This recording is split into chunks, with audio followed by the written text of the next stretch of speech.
Hi everyone, welcome to day 2 of Beyond Borders, um, Intercontinental Conference for Safe Childhoods organized by Cactus Foundation India.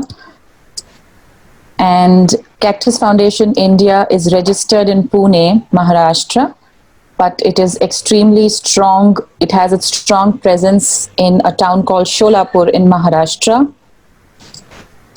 Hi Ritika, good evening. Hi Sandra. We are all set for day 2. We've got Salman Ejaz, whom I can see. Good. People are now logging in, and we'll also be having our speaker who will be here soon. In the meantime, I'm leaving you with a very important thing. People don't know what Cactus Foundation is or the kind of work and the huge canvas that we work on. So, in the meantime, as people log in, I will have a lot of stuff on the screen till all of us get settled and we begin with the session. So, if I have to introduce myself, yes, I am Nusrat, the founder of Cactus Foundation. I have my entire team here whose videos you see. Can everyone just say a hi? Yes, this is our team here, Gauri. Wherever you see volunteer, they are our youth volunteers. And wherever you see Cactus and the name, Cactus Sapna, Cactus everyone, that is the team Cactus, the core Cactus team, Cactus Rameshwar, Sandhya. Hi, Holly. So good to have you finally. Yes. So we've got Holly, our day 2 speaker, with us. She's joined us. Holly, we'll just be waiting for a while before people join in. And we have some visuals for people who are waiting to watch this about what Cactus Foundation is. Hi, Feather. Good morning. I just saw Feather, yeah. And then she slipped there. Yes. Hi, Feather. Good morning. Good morning. So, Rohit, can you just begin with the screen? Yes, Cactus Foundation organizes various initiatives. We go to schools, communities, we involve all stakeholders. We take training sessions, sensitization sessions, awareness sessions, right from the slums of our country to the corporates and bigwigs, to different clubs. And, we do all of this for free. We are not funded by any organization or any government or we don't have any CSR backup also. This entire organization is being run on the passion of creating safe childhoods. And every year since 2016, we've been organizing a huge walkathon in India, in Sholapur, which sees around 20 to 25,000 people walk for this cause. It's a huge, huge festival kinds, and it has helped us reach many people, help people, get in touch with their stories of abuse, help survivors to come and seek help with us. And we involve all stakeholders, right from the police department, the legal, the legal cells, as well as, the community involvement, the civic participation. So it's a huge show by Cactus Foundation. And right now on your screen that you will see is this the visual of Cactus Chuppi Todo. Now, for all my friends who are not from India, Chuppi Todo means break the silence. I would appreciate if our Cactus volunteers can type this. Chuppi Todo is the song that is being sung in the background, specially written for this walkathon and sung and composed for this walkathon. And for all of you, this is just a highlight of how the walkathon happens. 25,000 people walking and barely 5 volunteers working for it day and night for 3 months to see what you see right now. So just take a look at your screen and enjoy it. By the time we have people admitting, we've got 95 participants as of now.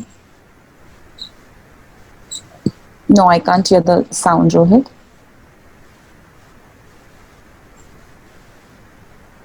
There's no sound.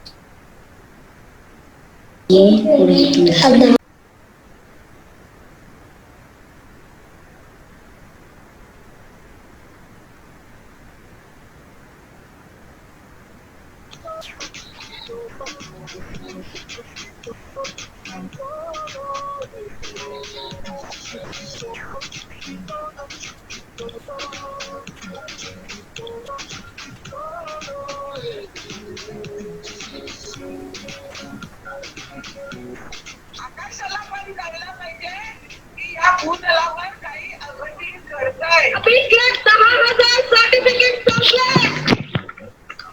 We get people across India joining this from different cities.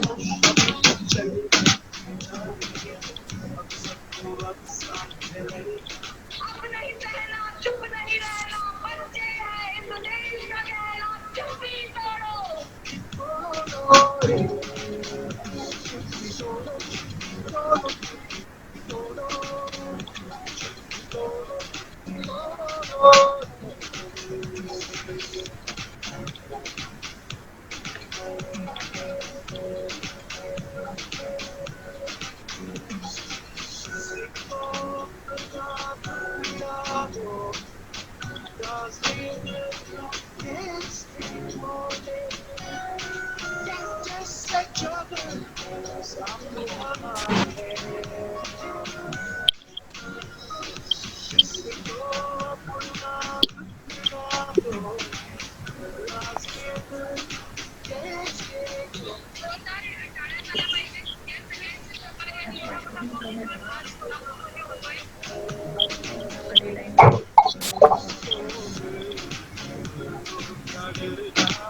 आपको खुद अपनी मदद करनी होगी। बाकी cactus foundation जी जान से आपके साथ है। तुझसे की बेड़ियां समझ नहीं ये बेड़ियां पिघाल के बना ले शस्त्र। सामने कपड़े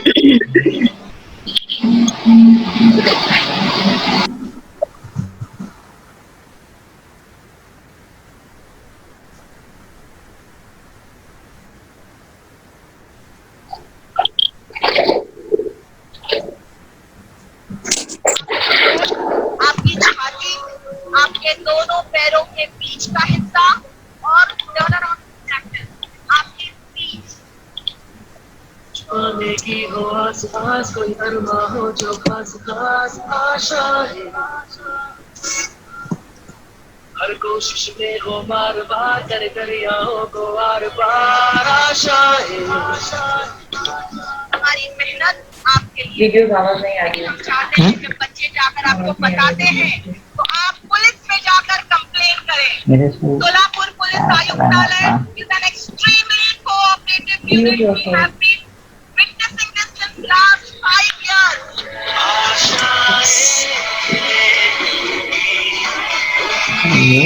कुछ भी नहीं आ गया है।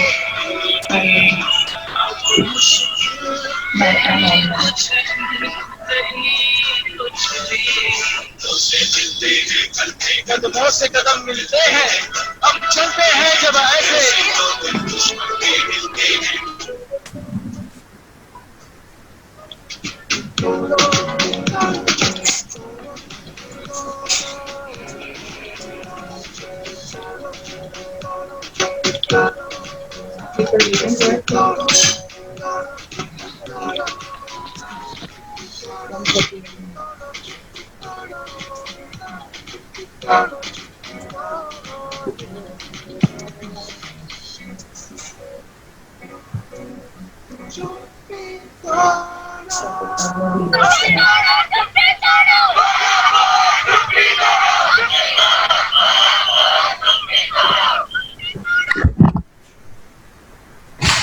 So it was a quick recap of the walkathon that we had, and we have it every year.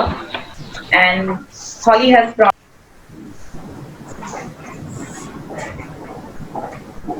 It was a quick recap of the walkathon that we have every year, and Holly has specially promised us once the COVID thing gets over, she is going to be walking from Australia with us. And we'd like to invite everyone, each one of you, for this wonderful event. So, Beyond Borders will begin in a short while. We still have 10 minutes to go, and we are waiting for people, and they are getting admitted in the room. and we will continue with our session. And Holly is an amazing speaker. I will be introducing her in a while. Just waiting for people to join. And we have people from all over the world, every country, every possible continent. This is what we got to know. And thank you to each one of you. Yesterday, we got an amazing response in our chats, in our WhatsApp messages, in our inbox on Instagram, on Facebook. People have been showering us with their love, and we thank each one of you. We may not be able to personally get in touch right away, but we thank each one of you for your time and for the effort that you took to join this session. And I'm glad each one of you liked it. And most of you asked, what does Cactus Foundation do? Does it just organize events? So again, to all of you who have joined in late, Cactus Foundation is a non-profit organization which is run by a handful of volunteers, and we conduct sensitization programs, education programs, awareness campaigns, and various events through which we reach every section of the society. And we do a lot of stuff at our national level, that is in India. We go to schools, we go to communities, we also visit the slums, we visit various communities. So that is the most important speciality about Cactus Foundation. We have special training modules for parents, for teachers, for caregivers, and we customize this as per the crowd or the audiences who come to us. So none of our programs are blanket programs. So if anyone comes to us with a requirement of training, we never ever give a blanket program. So there's nothing which is a common thing. We do a proper training need analysis and a training need assessment, based on which Cactus Foundation provides training in the area of child protection and child safety.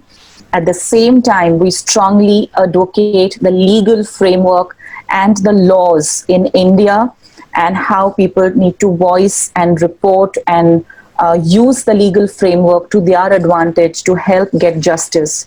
So there's a lot that we do. We are also present on social media, and we have our official page on Facebook as well as on Instagram by the name Cactus Foundation. We are going to have many trainings and many such unique things in the forthcoming months. So we would request that if you follow us, you will be updated about it, definitely. So in just about 5 minutes time, we will be beginning with the Beyond Borders conference, and we are very thankful to all our speakers for all these 3 days, and all the panelists who have agreed for the 4th day to be joining us from different locations, different countries, and they are doing some exceptional and phenomenal work in their own countries. Like Holly, again, in her introduction, I will be talking about how phenomenal and amazing her work is. And it's not just that they are new to this field. They've got Holly's got more than 3 decades of experience. So does Feather, yesterday's speaker Feather from US. Even she has more than 3 decades of experience, which is they have been able to see the transition from a society without screens to a society with screens. So it's a huge, you can say, change that they have been able to see, and their experience definitely is strong when it comes to child safety. So I welcome Feather, I welcome Holly, and I don't know, I can't see Bolaji here anywhere. In case if she's around, I welcome you too as well. Bolaji, I'd like to welcome you as well. So we are just 3 minutes short from beginning the session.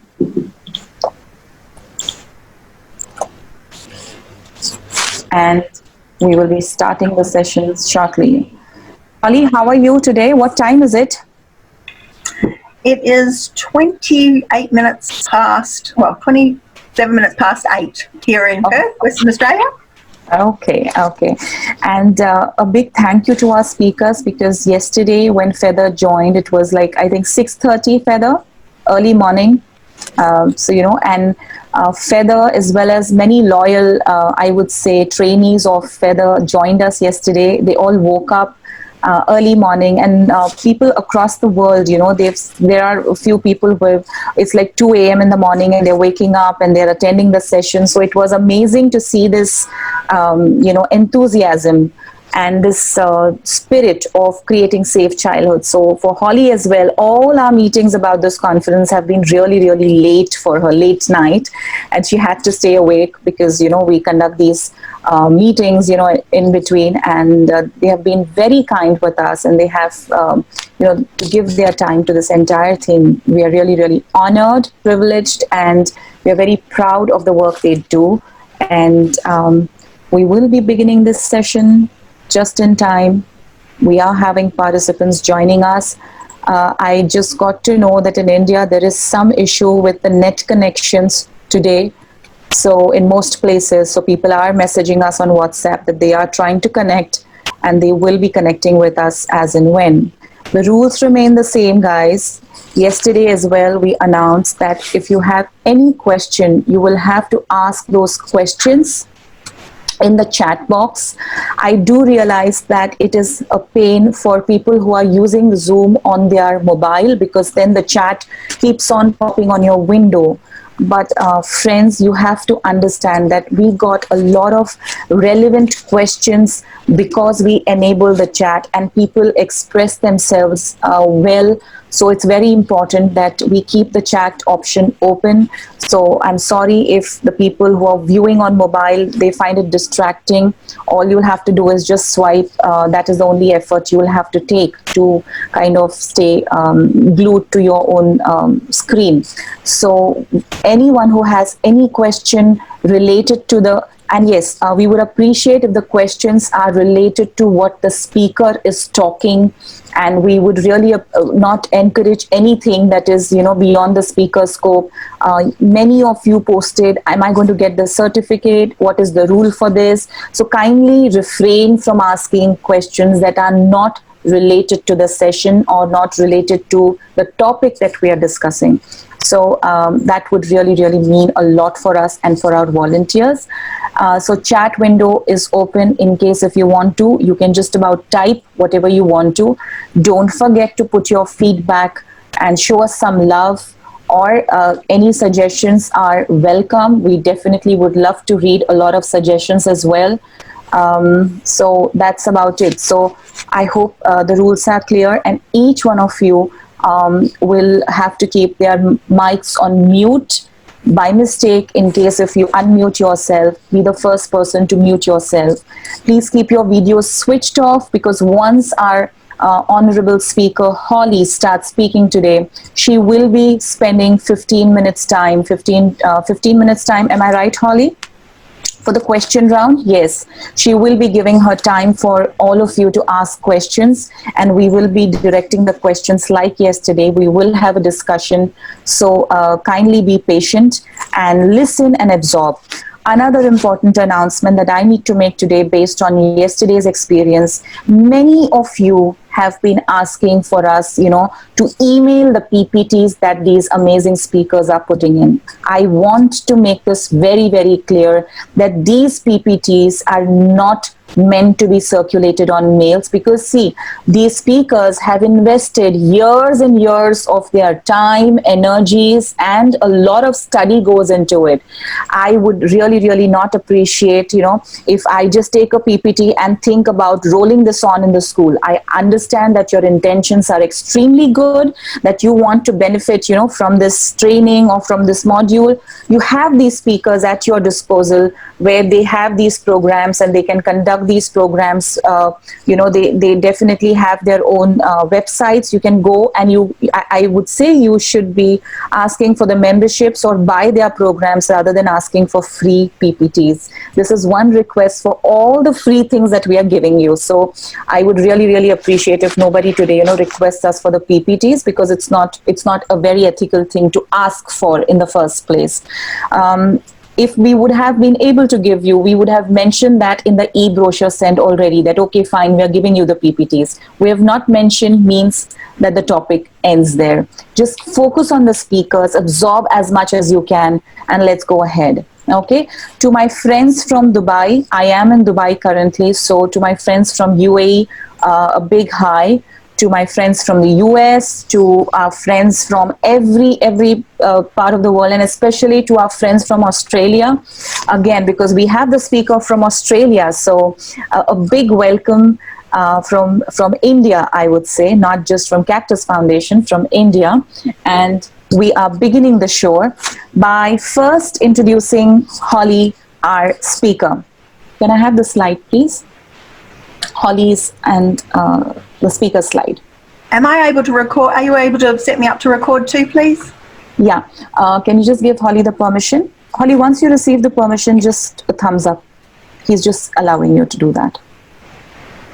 I have some very dear friends of mine. I have Maita Toy from Our Better World, and Mai, it's a pleasure to have you here. And I also have my teacher, respected Father Godwin Saldana. Welcome, Father, who's also going to be our panelist on day 4. Yeah, so right now, I would like to introduce our esteemed speaker, Holly. Holly Ann Martin is founder and managing director of Safe for Kids. She's got over 35 years of experience in teaching child abuse prevention education. Holly has presented the thought-provoking Safe for Kids program at over 30 conferences to audiences across the globe, from United Kingdom and United States of America to every state and territory of Australia, in Cambodia, Indonesia, Mexico, and Qatar. With a passion for education and child abuse prevention, Holly Ann has empowered children throughout the world and equipped parents and teachers with the tools to help prevent against children. And whether this abuse is through physical harm, cyberbullying, or inappropriate content available through the internet. Each year, Holly Ann provides face-to-face teaching and training to 4,500 children, 1,000 teachers, and 1,000 parents, carers, and educators. You can check her amazing work and the products that she has. She's also an author of several books and amazing books, and she has a lot of beautiful things in terms of games, cards, and I would appreciate if you all can just go check her website, www.safeforkids.com.au. And in the chat window, we will be sharing Holly's YouTube channel link as well for you to refer after the after the entire presentation gets over, because we don't want people to halfway go on the YouTube channel right now and then ask us questions. So right now, just focus on the fact that we have Holly in person to conduct this amazing session. And her programs are not just about child safety. They are also life building, character building programs that she stresses on. So welcome, Holly, and we are honored to have you and can't wait for you to begin. So over to you, Holly. We are now giving you the screen sharing option, and you may begin your presentation. Thank you so much, Holly. Looking forward. It's still saying that I need to have the screen share. Yeah.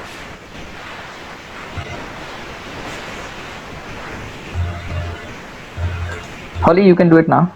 Yeah. Okay.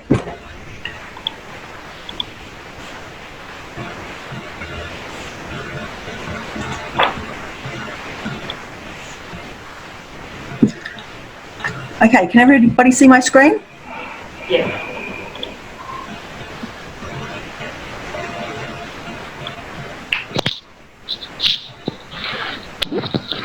Can you see my screen yet? Yes. Yes, we can. Lovely, thank you.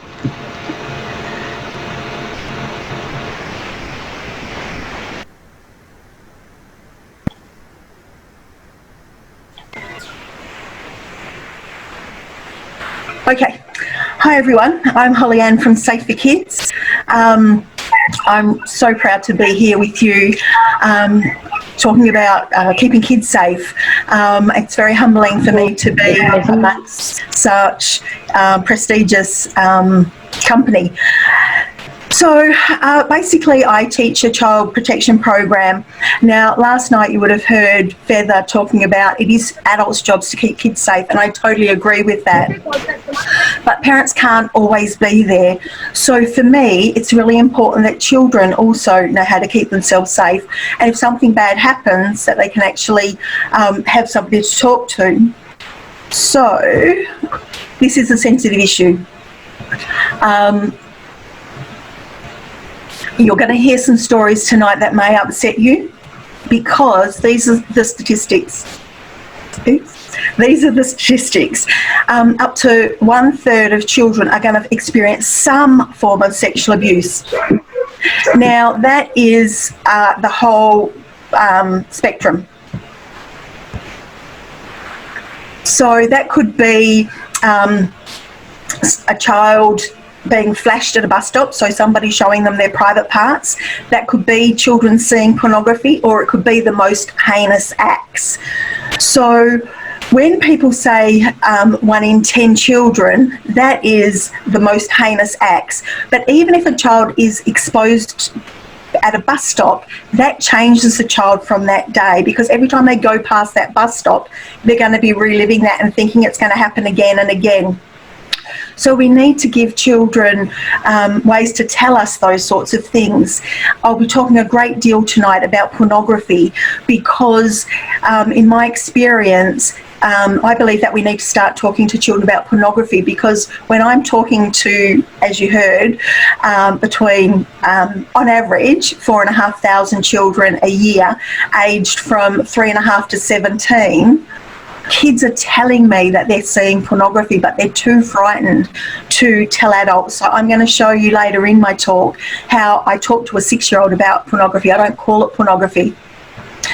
1 in 7 victims are under the age of 6 years of age. So we need to start protective education from when children are babies, but I believe that we need to explicitly teach it in childcare.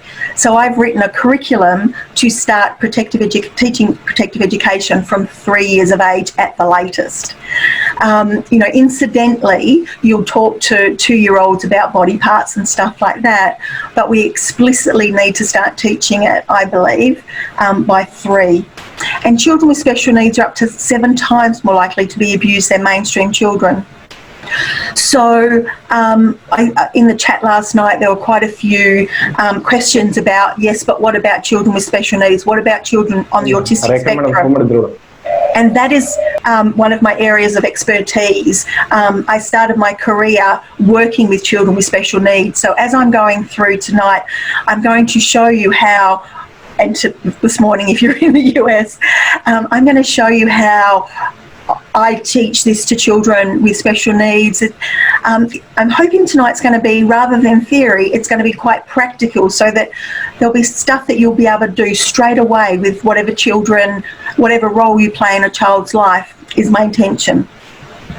So I want this to be really practical, and I wish it was hands-on with you, but I just want it to be as practical and as possible. So the benefits for teaching abuse prevention education. We need to give all children a vocab for their feelings. Now, in Australia, 2-year-olds will use the F word, and a parent will go, oh, I didn't know where they got that word from.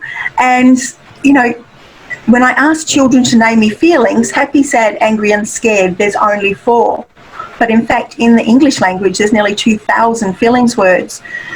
So protective education was designed as a sexual abuse prevention program. But I'm hoping after tonight you'll realise it's just a good life skills program. It's a bullying prevention program. It's a suicide prevention program. It's a drug prevention program, because it's about empowering children. If you're an empowered child, you won't be bullied.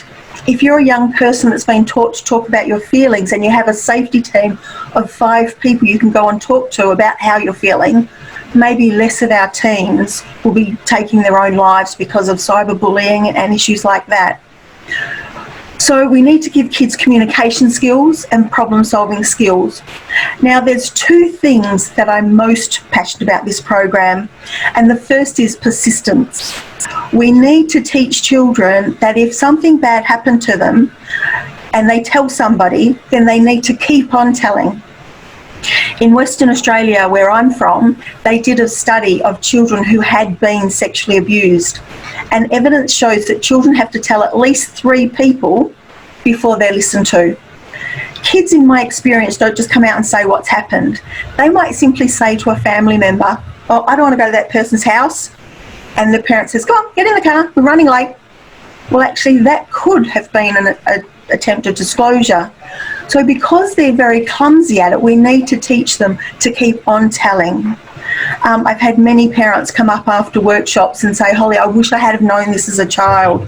I told my mum and she didn't do anything about it." Or just recently, 2 weeks ago, I interviewed a survivor who was telling me that her mother walked in while her grandfather was sexually abusing her and saw exactly what was happening, and her mother just said, "Oh no, we don't talk about that sort of thing."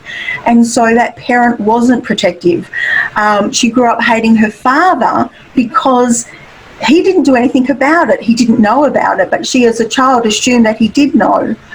So it's such a complex area, and that's why, you know, the 3 speakers that Cactus have chosen, we're all very come at it from different angles. Tomorrow night you'll hear Balaji talk about teenage stuff, whereas tonight I'm going to be talking quite a bit about stuff for 3, probably to 12-year-olds. It's still appropriate for teenagers, but she will give you some really good script strategies around that for teenagers. So we have to help kids be more assertive, feel secure, and build their self-esteem. So the program that I teach is based on the old protective behaviours that was designed in America in the late 70s. It came to Australia here in the late 80s in the place of stranger danger, because only about 7% of sexual abuse is by a stranger.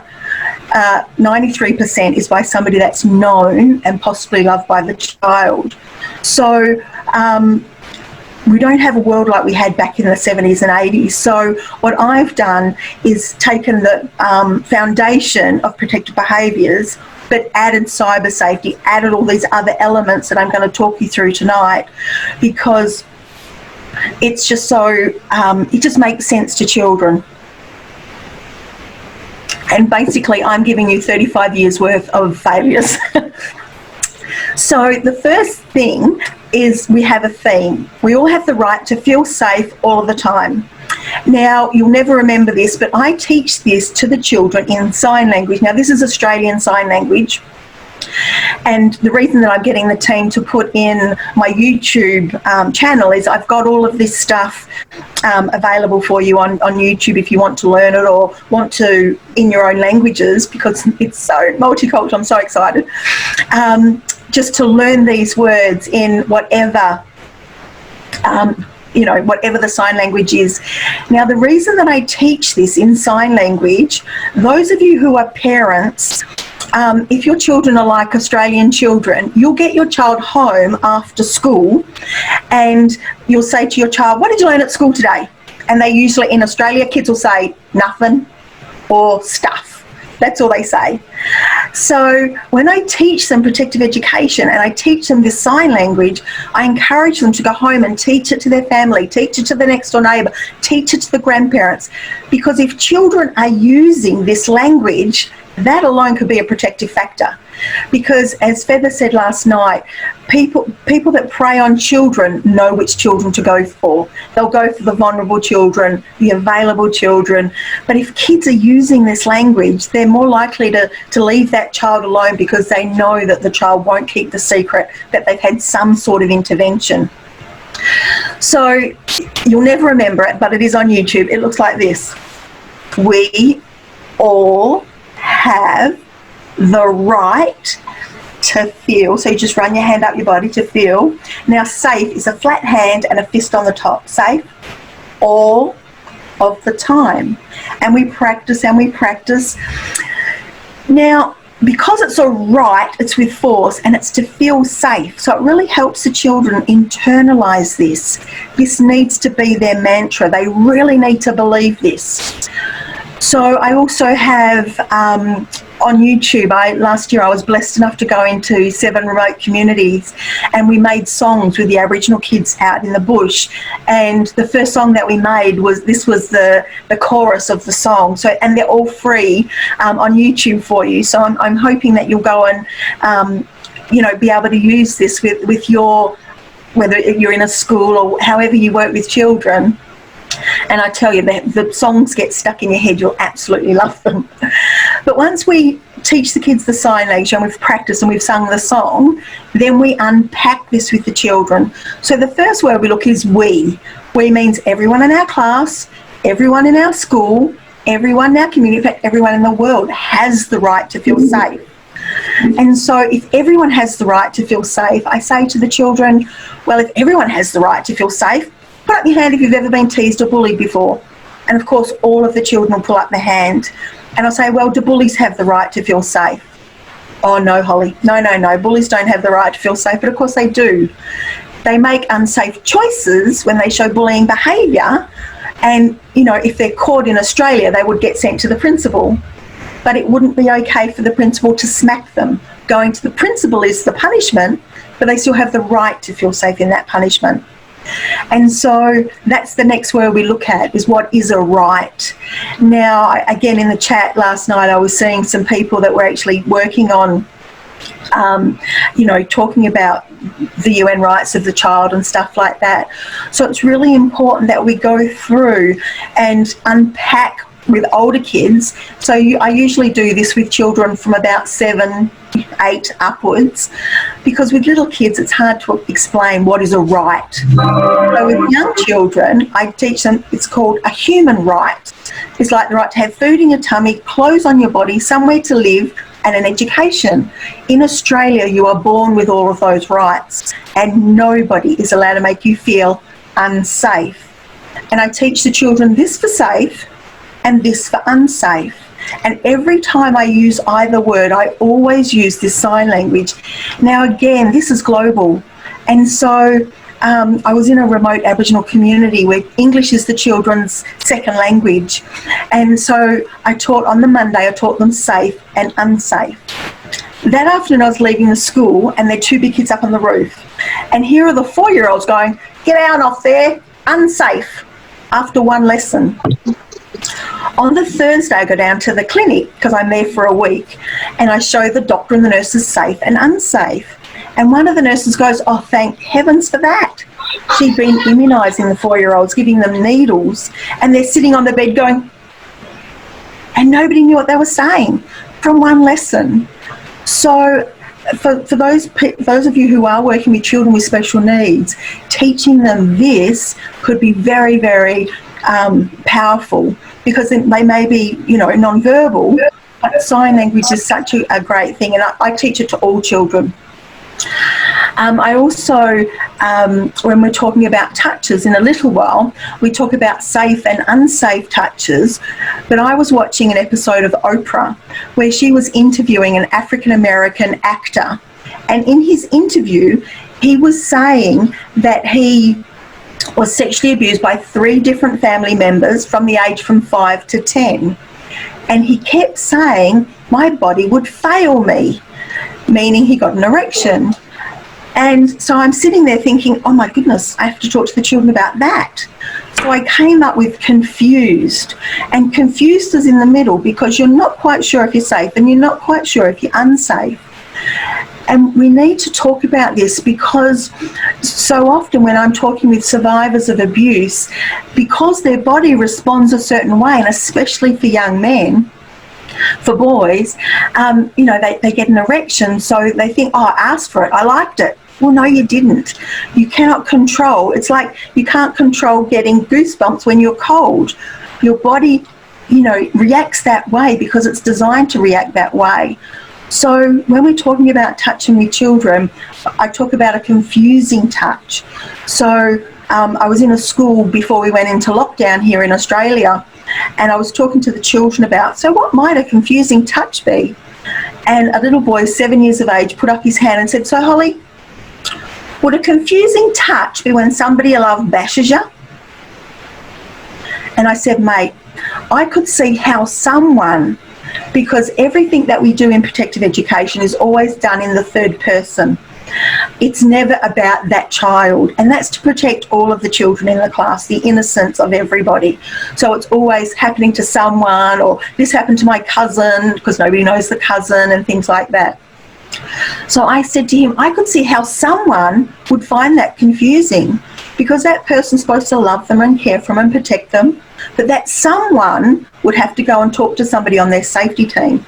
So I could talk to him all about that stuff without everybody in the class realising that that was happening to that young man. Meanwhile, you know, I get the teachers to write anecdotal notes about the things that the children say, because that could be a final piece in a puzzle for somebody to act on those situations.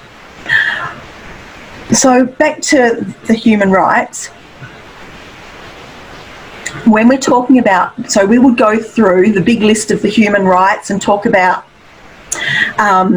go through each one of them with the older kids. And at the same time, we need to talk about, with rights comes responsibilities. So if we all have the right to feel safe, we also have the responsibility not to make other people feel unsafe. And so when I'm talking with children about that, this is where it turns into a bullying prevention program. And I would invite a child to come up and stand with me, and I pretend to pull their hair. And I want the children to say, "Stop it, I don't like it when you pull my hair." So with probably 3 to 5 year olds, in the beginning they might just go, "Stop, unsafe." And again, with children with special needs, they would just go, "Stop, unsafe." Once they've mastered that, and with older children, we do the stop. And we talk about, I call it either the Wonder Woman or the Superman. So we talk about the power pose, where the children stand with their feet apart, their hands on their hips, their shoulders back, their head up, and they say it assertively. And then once they've mastered that, and then with older children again, and I might use the example where I would stare at a child, and they have to say, "Stop it, I don't like it when you stare at me, it makes me feel." Not you make me feel, because they're my feelings. I can't make you feel anyway. But the behaviour made you feel a certain way. Now, even children in grade 6, so here in Australia they would be 12, when I say, "How might you feel if somebody's staring at you?" most children say, "Sad." Well, if I'm staring at you, it doesn't make you feel sad, but because children don't have a big bank of words, they pull out sad and throw that at me thinking that'll shut me up. It certainly doesn't. So we brainstorm, it might make you feel angry, annoyed, furious, frustrated, to get them to start using these amazing feelings words, because they need to be able to express themselves. And it's also by naming the behaviour and teaching them this in this way, we are actually helping them tell a narrative. So heaven forbid, should they ever have to disclose, they're going to know how, we're giving them the foundation of being able to do that and tell us exactly what's happening. The next part of the sentence is to feel safe. And there's a difference between being safe and feeling safe. You can be safe somewhere and yet still not feel safe. And an example of that is, I have a fear of flying. I hate it. And yet, you've heard I fly all over the world. It's great when I get to travel with my husband, because he'll be sitting next to me on the plane and I have my hand resting on his leg. And as the plane starts taxiing off, my nails start to dig in his leg. That helps me, not so good for him. But how often do we tell children how to feel? Don't be silly, don't be scared. There's no such thing as boogeymen under your bed. We need to stop doing that. We need to empower children that if you feel a certain way, what can you do to help yourself feel safer? I had a little girl in my class one year, and if there was a thunderstorm, she would start screaming and crying and carrying on. The first time she did it, I've gone, "Oh, don't be scared," and then to bite my own tongue, because it's okay to be scared in a thunderstorm. So what I did with her is, okay, you feel unsafe, what can you do to help yourself feel safer? And she came up with, "Well, miss, if I came and sat by you, that would help me feel safe. if I'm at home, I could pull up the covers or get into bed with mum and dad. That would help me feel safer. But it wasn't me telling her what to do. Now, I don't know about the rest of the world, but I'm telling you, here in Australia, children nowadays are not very resilient because parents do the best job they know how, but they're not letting their children take risks. And we are wrapping them up in cotton wool because we want to keep them safe. But if they don't take little risks, and I'll talk a bit more about this in a little while, they're not building the neural pathways in the brain. So therefore, that's how they build resilience. So, all of these things together are going to really help children, not just about sexual abuse, but just, I like to think of it more as a life skills program than just about sexual abuse. And the last part of this sentence is all of the time. So at home, at school, at the park, at the shops. Ironically, just here tonight in Western Australia, there was a story on the news where a man just down the road from me, actually, at the local shopping centre, was videoing up girls upskirting. He had his mobile phone and he was videoing up girls' skirts at the shops. Now, you should be able to go to the shop and not have that happen. So kids have the right to feel safe everywhere. And then the next part of this lesson would be on feelings, but rather than emotions, because I'm going to ask all of you, wherever possible, if you could just model the, these feelings words. Oh, I'm so proud of the way you did that. I'm really annoyed you're not listening to me. And especially those of you on the call that are teachers, please model this language, because if kids hear it in context, then they'll use it in context. And especially if kids hear males talking about feelings, it's so powerful. So when I'm talking with kids as well as emotions, this is where we talk about safe touches and unsafe touches. And I brainstorm with the children. I get them to tell me all the safe touches, and I'll get kissing and cuddling and holding hands and all of these beautiful things, but they're much better at the unsafe touches, pinching and punching and biting and hair pulling and being sworn at. Even though it doesn't hurt your body, it can still hurt your feelings. So when I've got all the kids usually sat on the floor, we brainstorm all of these different things. But I always ask the class, who likes to be tickled? Now, if I was in a room with you, I would get you all to put up your hand to tell me if you like to be tickled. And usually adults, there's only me and a couple, maybe two more in the room if I'm lucky. But kids, about half the class like to be tickled and half the class don't like to be tickled. So I choose a child who doesn't like to be tickled, and I go up and I say, is it okay if I tickle you? And the child who doesn't like to be tickled usually sits on the carpet going,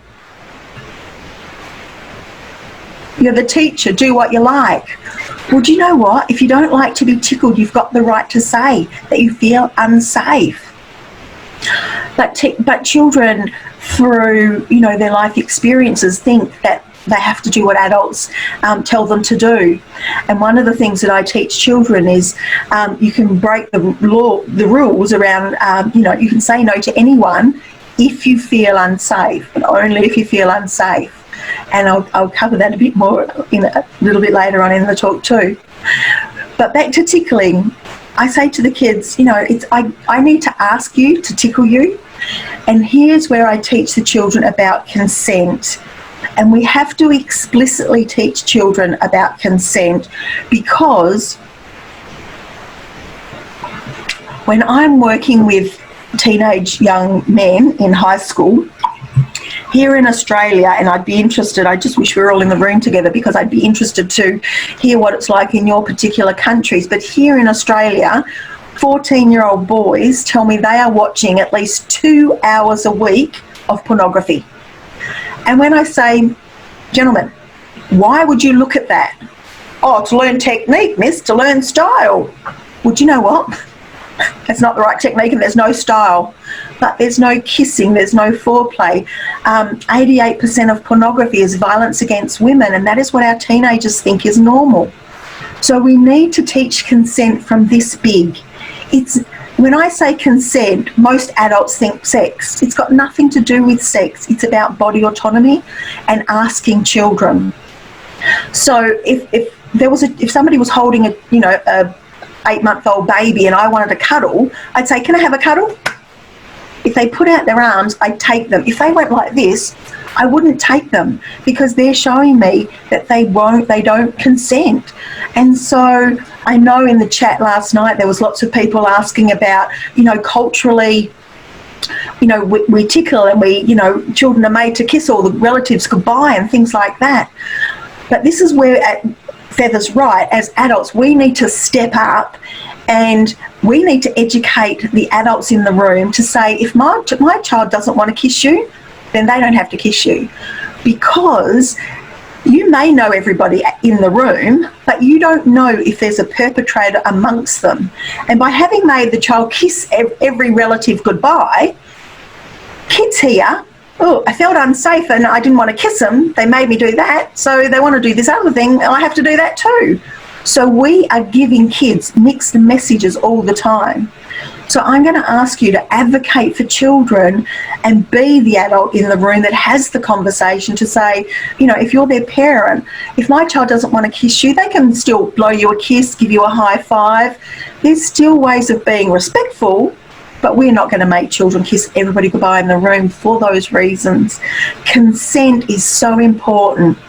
Now, two really good, I want to give you just as much free stuff as I can. So two really good videos that I use. If you Google consent for kids, there's a very cute little stick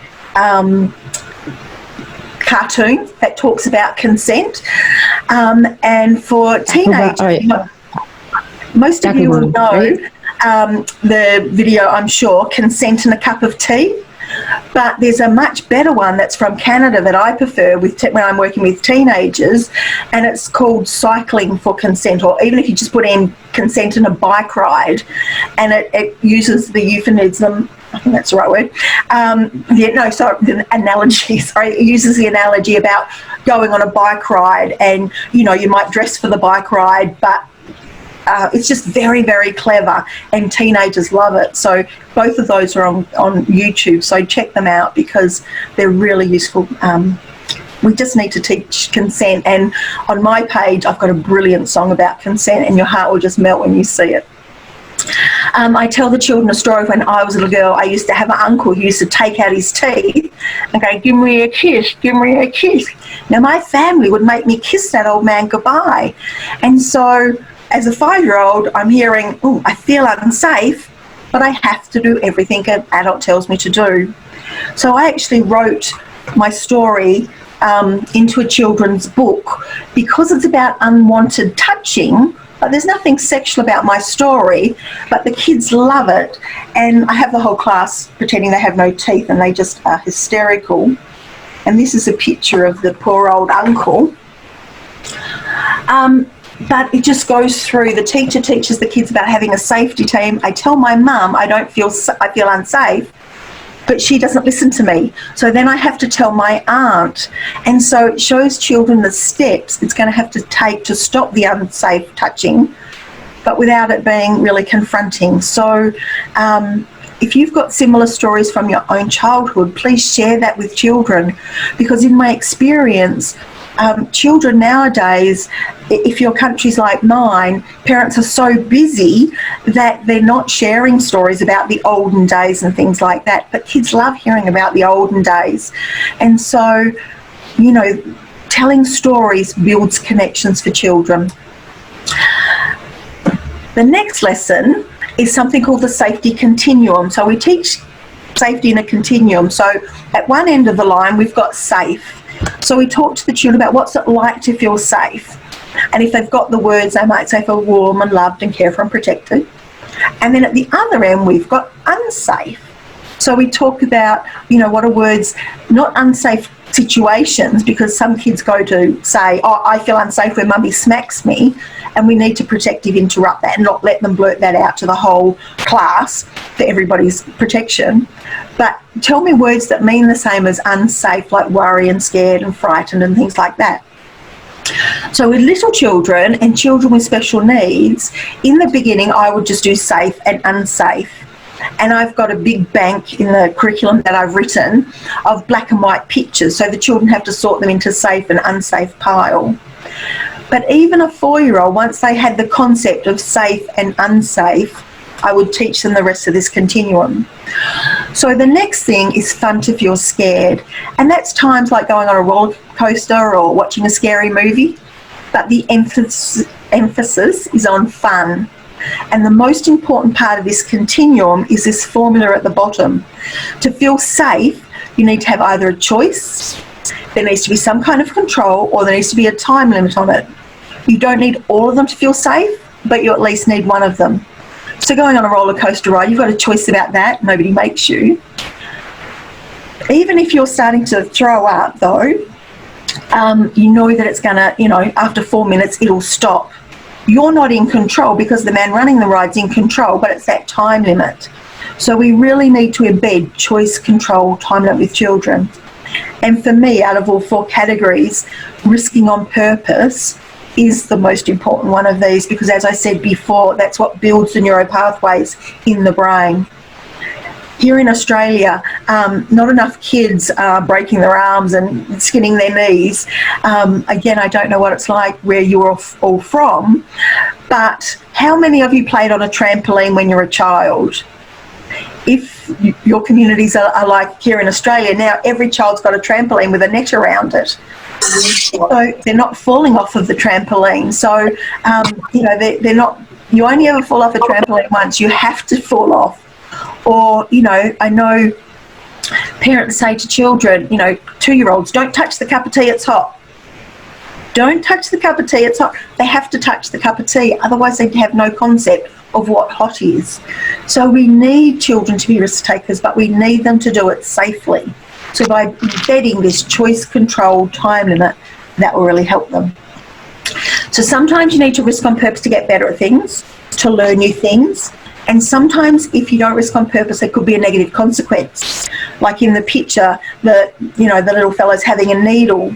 His mum was going to take him to Disneyland in Hong Kong. So she said, no needle, no holiday. So he had a choice, lousy choice, but it was a choice. He's not in control because the doctor or the nurse is in control, but he knows after that first jab, the pain will go away and then he gets the payoff of the holiday. So think with the children that you're working with, how can you embed choice, control, time limit with them? The next lesson that we talk to the children about is something called their early warning signs. Our early warning signs is our body's way of telling us that we feel unsafe. It's our fight, flight, freeze, faint, and they've just added another one called fawn, which you'll all know a fawn is a baby deer, and that's sometimes when children are being abused, they just go along with it. Anything just to get it over with. And I've been talking with lots of survivors recently, and they talk about how they just sort of seem to leave their body and they just switch off until the terrible things happened. So we can teach children about their early warning signs really easily. There's lots of different activities that you can do with young people, but it's so important that they know about this. Now, those of you who've worked with children, perhaps you've gone to put your hand on a child's shoulder and they've flinched as if you're going to slap them across the head. Children that live with family violence live with these early warning signs all the time. And if you've done much study into trauma-informed practice, you'll know that the cortisol that's produced in the body, it doesn't matter how good a teacher you are, nothing's going in because the kids are at this fight, flight, freeze, faint or fawn reaction. So everything from now on is going to relate back to these early warning signs. Have any of you ever had the experience where you've been standing in a crowd and somebody has stood next to you and you've gone, ooh, there's something about them I just don't like? As adults, we would call it intuition or gut feeling. But when I teach it to children, they really understand early warning signs. They can tell you how snails and turtles, when they're scared, are going to their shell, and that squid squirt ink. And fortunately, we don't have these in Australia, but how skunks squirt out stinky, farty, smelly stuff. They know how animals show their early warning signs, so we want children to be able to get in contact with theirs. Now, again, I'm hoping the people that were on the call that were working with children with autism, because this is a very hard concept for some children with special needs to get, because some of them risk on purpose all the time. They're little adrenaline junkies, and they're always, walking on the edge of a brick wall or whatever. So they may not feel these body signals, but you can still teach it to them. Simple games like just piling up blocks and having them come crashing down, making popcorn, pop-up toasters. There are some games like the game Operation, where you have to you've got tweezers and you take it out, and if you hit the side, it zaps. I've also on my YouTube channel got, this is my favourite lesson to do with children, where I use a Mr. Bean clip. And you may have seen the video where Mr. Bean goes off a high dive board. And again, with children with special needs, this is a really, really good video to show, because even if they don't feel these body signals, Mr. Bean is such a good actor. The children will see him shaking and his eyes really wide and things like this, so you can draw it to their attention. And in the video, I walk you all the way through it. Now, I am going to just tell you why this is such a valuable video to use. Spoiler alert, what happens is Mr. Bean goes off the dive board after these kids come up and tread on his hand. He goes into the water and his bathers come off. But a little girl with a snorkel scoops up his bathers and walks off with them. Then the pool guy says, right, everyone out of the pool. He swims over. He's just about to climb out, and I stop the video. And I say to the children, I can't show you the rest of that movie because I would be breaking the law. So it's gone from being a public movie to now being a private movie. So here I can talk with the children about pornography without ever mentioning pornography. I don't ever call it pornography with children under the age of 10. I call them private pictures and private movies. And again, when we get to the public and private lesson in a little while, I'll show you exactly how I talk to kids about it. But this Mr. Bean clip is so, it goes for 6 minutes, but the lesson goes for 45 minutes, because there are so many teachable moments. And you'll really, if you look at my YouTube channel, it's just sitting there. But when I'm talking to the children about, where might kids see pictures or movies with people with no clothes on? Even 5-year-olds can tell me on iPhones, on iPads, YouTube always comes up. Lately, here in Australia, children are telling me at the grandparents' house, because their family have Net Nanny or Family Zone or some sort of protection on the devices, but poor old granny doesn't think to have protection on her device. So children, I don't put the words in their mouths. They are telling me at 5. And in fact, I was in a school and I was doing this with a class of 5-year-olds. And I said, where could kids see pictures of movies of people with no clothes on? A 5-year-old put up a hand and said, Snapchat, miss. I said, sweetie, you're 5. How do you know about Snapchat? Oh, because my 14-year-old sister's using it. Obviously for sending naked pictures, because how would a 5-year-old know about that? But especially YouTube, and I'll talk a lot about YouTube and what kids are seeing on that in a little while. But if I had $1 for every parent that has said to me, my child would never look at pornography, I would be a very rich lady.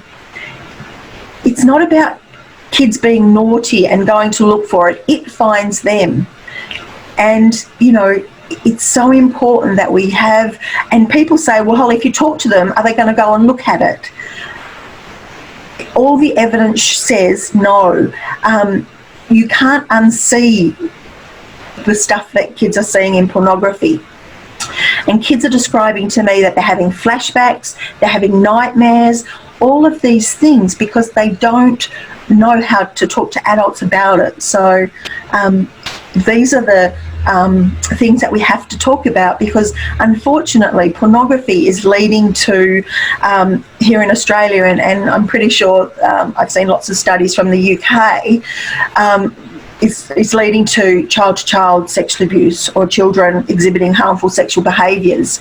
And in fact, I received this book today, which is brand new off the, I forgot to send Cactus staff to put this in the link, but if you just harmful sexual behaviours for children and pre-teens by Dr. Leslie Ann I was talking to her today, thanking her for sending me this book, and she was saying that here in Australia, in the last 5 years, children, the arrests of children from 10 to 17 because of children exhibiting harmful sexual behaviours has gone up 35% in the last 5 years. That is them actually being charged. And still we know how few children disclose that sort of stuff. So, you know, this is really, really important. And again, I've written a book that I'll show you a bit later on. When we talk about public and private, I'd also talk about children touching other children's private parts and stuff like that. So back to the early warning signs. You'll see on the screen, these are the butterflies in the tummy, your heart racing, your legs feel like jelly. And what I do is, once I've shown the children the Mr. Bean clip, or done some sort of activity with the children, I have this big poster, but you could just trace around a huge sheet of paper, trace around a child, and we brainstorm all of these different physical sensations that they get. Now, they love it when you draw, you can wet yourself, but they love it even more when you draw poo running down the leg, because the grosser you can be with kids, the more they listen. That's how kids work, unfortunately. But it's really important that they understand these body signals. And also, if you get goosebumps and you're shaking because you're cold, that just means you're cold. Or if your heart's beating fast and you're sweating because you've been running around, that just means you're exercising. But if you get any of these physical sensations when you feel unsafe, they're called early warning signs, and you need to go and tell an adult about that. So these are really, really clear messages for children. At the end of this lesson, I found it's the best time to teach the kids the difference between telling and dobbing. Now, whether you use grassing, or, you know, there's different terminology across the world for, it might be snitching. I think they use snitching in the US, but whatever it is, kids need to know the difference between telling and dobbing. So I teach kids that dobbing, or snitching, or grassing, is telling on someone to get them into trouble. We tell kids don't do this all the time, but we've never linked it to anything. By linking it to these body signals, it's very clear for them. Now, I've taught this in Indonesia and Cambodia, and when I say to kids, do adults always listen to kids without a word of a lie? In Cambodia, in Khmer, very clearly the kid said no. And so I had a beautiful translator, and he was just laughing. And, you know, kids perceive that adults don't listen to them. And I think it could be because, you know, teachers get sick of miss, miss, and parents get sick of mum, mum, that perhaps we haven't always listened to them. And children remember everything. You may have not listened to them one time because you were busy, but that's the time they'll remember. And so kids perceive that they don't get listened to. So I teach kids that telling is because you feel unsafe. Dobbing is because you're trying to get somebody else into trouble. And so once kids have it explained to them, I give them a test, and I go, if somebody's drawing on the table at school, would you now need to tell a teacher about that? Is that telling or dobbing? And they all know that's dobbing.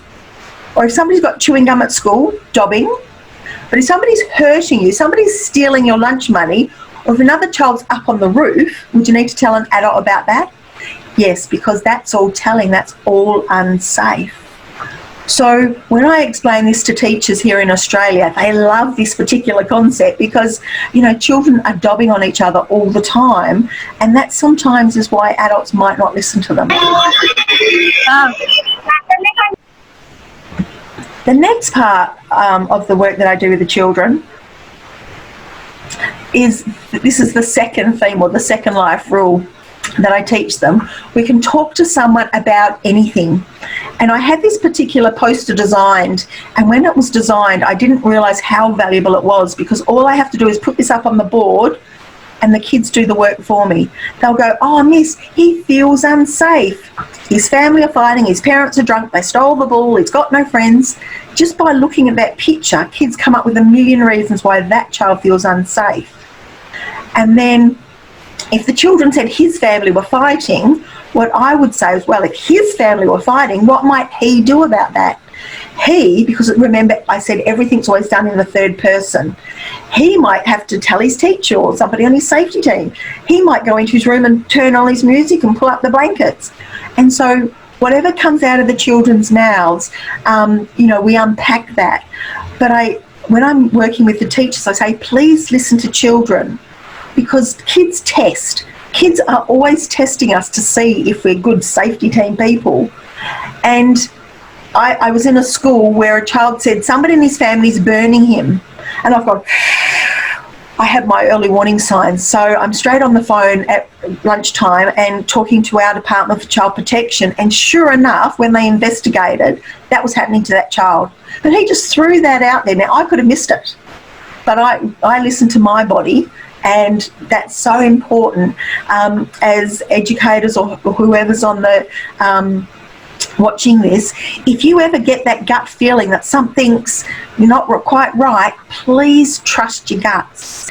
We're teaching kids to listen to their bodies. You need to listen to your body too. And if you ever get that uh-oh feeling, please trust yourself and investigate. Not, with the child. I'm not saying to, drill the kid, but please follow it up, because, I've got so many stories where I could tell you, if I had more time, how people, there was something about that priest, or there was something about that guy, just didn't sit right with me.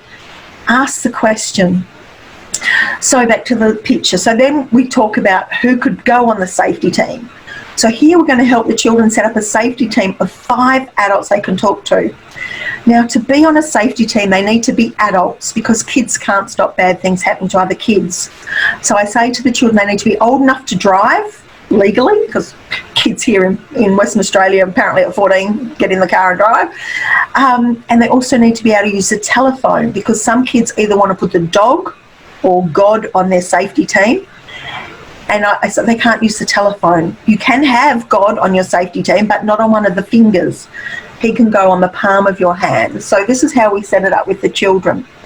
So we brainstorm who can go on. So the first picture in blue is somebody from your family. So it can be mum, auntie, grandma, dad, granddad, uncle, brothers and sisters if they're over 18, and cousins if they're over 18, and step-parents and godparents and people like that.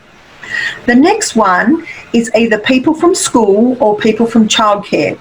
Now, please, if children don't choose you, don't get upset with them. I have seen a teacher in one school slap her hand down on the desk and say to a child, why aren't I on your safety team? Yeah, that's why you're not on the safety team, because you're not that nice. It's not about being popular. We have to help kids. And if we were all in the room together, I would get you to turn to the person next to you and tell them about the last time you had sex.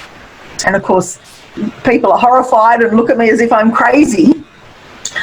I don't want you to tell the person sitting next to you about the last time you had sex, but because I'm usually in a school or in a in a professional environment, if you can't tell a trusted colleague about the last time you had sex, how can we expect 5-year-olds to do it if they don't have the language?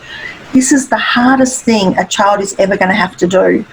So please really drill down and help them set up this safety team, because it's we can talk to someone about anything, and it's the anythings, all of those things that was happening to that young child could be a child would have to tell about. So any teacher or from childcare. The top one is people from the community. So that can be people from church, next door neighbours, friends of their parents, their friends' parents, if they do any sporting activities. It's just any other adult they have contact with, neighbours. Did I say that? I don't know. The fourth one is the Kids Helpline.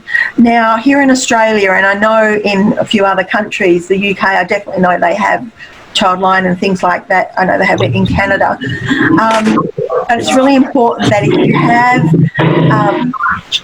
if you have a child hotline in your country, please do the lesson with children. And again, on my YouTube channel, I show how to ring them, because I physically ring with the whole class, because I can tell you about it, but when I ring and I say, hi, I'm Holly from Safe for Kids, and I'm with a class of 10-year-olds, kids come up and say, oh, that was so good, miss, because when they experience it, they're more likely to ring.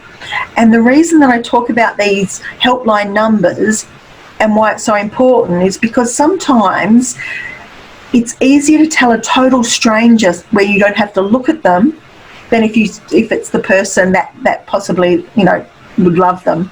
The amount of parents that say to me, Holly, if anything happened to my child, they would tell me. That, unfortunately, in my experience, is not true, because that dear little person that they tuck into bed every night thinks they have to parent, and because of the grooming process, the perpetrator might be saying, nobody's going to believe you, or I'm the person in control, or whatever. The grooming process is so manipulative of both the child and the family and the community. It's so important, and to think that a child, will tell an adult, they're more likely to tell a neighbour or their teacher than a parent, unfortunately. So, and if your child did disclose to, somebody else, don't take that as personally. Don't think, oh, they don't love me, that's why they didn't tell me.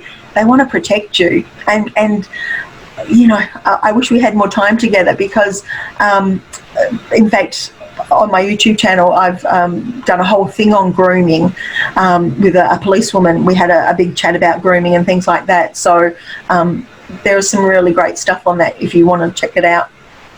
The last is police.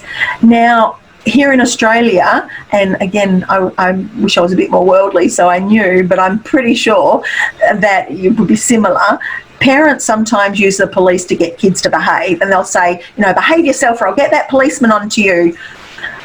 If our adults are using the police as a threat to get kids to behave, and then something bad happens and they have to tell a policeman or a police lady, it's going to be so much harder. How many of you could tell a policeman about the last time, police person about the last time you had sex? Can you see the problem with using them as a, as a threat? And, I know that parents are frustrated and, put the seatbelt on, the police will get us. Or, I've been walking through shopping centres and had parents, yelling at their children to say, behave yourself, or that policeman will take you away, and things like that. But we need the police not to be the scary boogeyman, because if something happened, it's going to be so much harder if they have to report to the police. So once we've talked all about the picture, then we unpack the words. And again, I teach it to them in sign language. And in Australian Sign Language, it looks like this. We can talk with someone about anything. And again, there's a video on that on YouTube. And you'll have to find out what it is in your language, because I know American Sign Language is quite different to ours. But again, we practice, and I want the children to go home and teach it to everybody. So we need them using this language. We unpack it like we did the first theme, and so we look at the someone of the 5 people on their safety team, but it's the anything. And this is where, oh gosh, where's the time going? This is where, when I'm with children from usually about 7 upwards, we do a lot of stuff about cyber safety. And I get the children to put up their hand, who's on TikTok, who's on this, who's on that. Now, here in Australia, I'm so thrilled, I hope it's true, that in India you've banned TikTok. You're leading the world in that field. TikTok is toxic, and yet most children here in Australia from 6 upwards are on TikTok. And when I say to parents about TikTok, oh yeah, that's just that dancing thing the kids do on their phones, not realising that that's where people are grooming children. We had a terrible case here in Australia where a mum in Melbourne happened to be on her 9-year-old's iPad when the real Justin Bieber, contacted her 9-year-old and said, I saw your latest video, you're so talented, send me naked pictures and I'm going to put you in my next music clip. The mum rang the police caught him. He was a lecturer from Queensland University, but he had been grooming 135 children from around the world. He's facing 900 charges or something. Social media, parents are just, in my experience, just not up with all of the problems on social media. Most kids are either on Snapchat or Instagram. Instagram is so kids are so vulnerable on Instagram. We've had children 9 years of age and 11 years of age being contacted by people saying that, oh, I'm a chiropodist, send me pictures of your feet. And the kids go, oh, that's a bit weird, but here's pictures of my feet. And then through grooming are ending up sending naked pictures and things. So please educate parents around social media because, you know, like when in the introduction, back both when Feather and I started, we didn't have to worry about the internet because it wasn't as prevalent. And now, you know, every child's on a device, and, you know, every perpetrator in the world is coming into children's bedrooms, whether it's through gaming, you know, all kids are either on Fortnite or using Discord, all of those, Minecraft, Roblox. I'm going to give you 2 chocolates. Daddy's bringing ice cream. So much grooming's going on through all of that. So, you know, we really have to go deep with kids around this sort of stuff, and that's where, you know, the anythings. I do a lot of cyber safety. Now, I'm sorry about this, and you've probably worked out by now I'm pretty blunt, but I need you to know about these 2 things because kids as young as 9 in Australia know about these 2 next things, and they're telling me that you've all heard of YouTube, but there's RedTube, which is just average people videoing themselves having sex and uploading it, and it's easy to get onto as YouTube. But this next thing, I was in a school just before we went into lockdown, and I told them about this next thing that I'm about to tell you, which is really graphic, and I'm so sorry I have to tell you about this. But children are learning about this from a adult cartoon called Family Guy. But they're hearing about something called ZooTube. Now, kids will hear the cartoon characters go and blah blah, and on ZooTube, kids are going to go ZooTube, Google it, hit search, 9 boxes are going to open up with people having sex with animals. There is no, are you 18? This is adult content. Now, in some of the countries watching, I know when I was in Indonesia on holiday recently, well, not recently, it was last year, I'm sitting on holiday going, Pornhub, ZooTube, and it was all blocked. So Indonesia, if you're watching, thank you, well done, you're doing a good thing. But in lots of other places, you know, kids are going to be able to see this ZooTube, and it's, the videos are automatically running, and kids can't process it.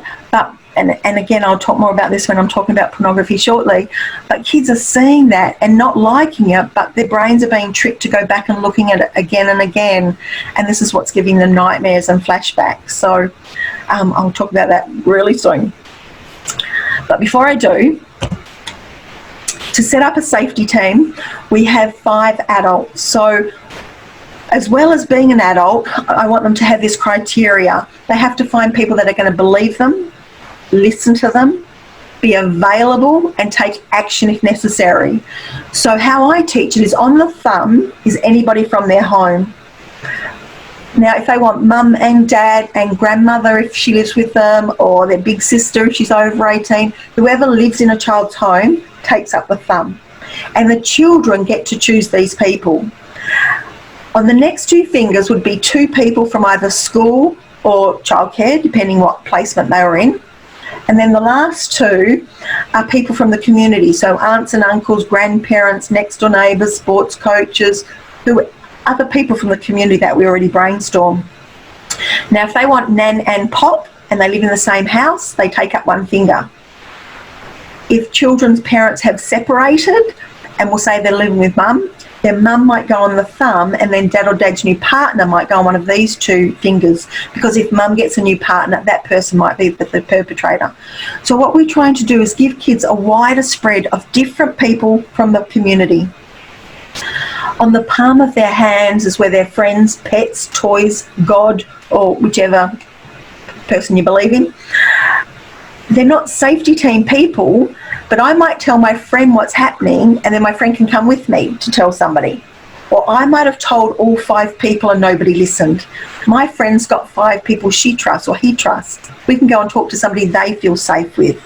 Or I know this happened to a little girl who was 7 years of age, told her best friend what was happening in her house because she thought that happened in everybody's house. Her friend knew it was wrong and went and told the school chaplain what was going on. It had been happening to this little girl all her life and she thought it was normal. Luckily, her friend got her the help that she needed.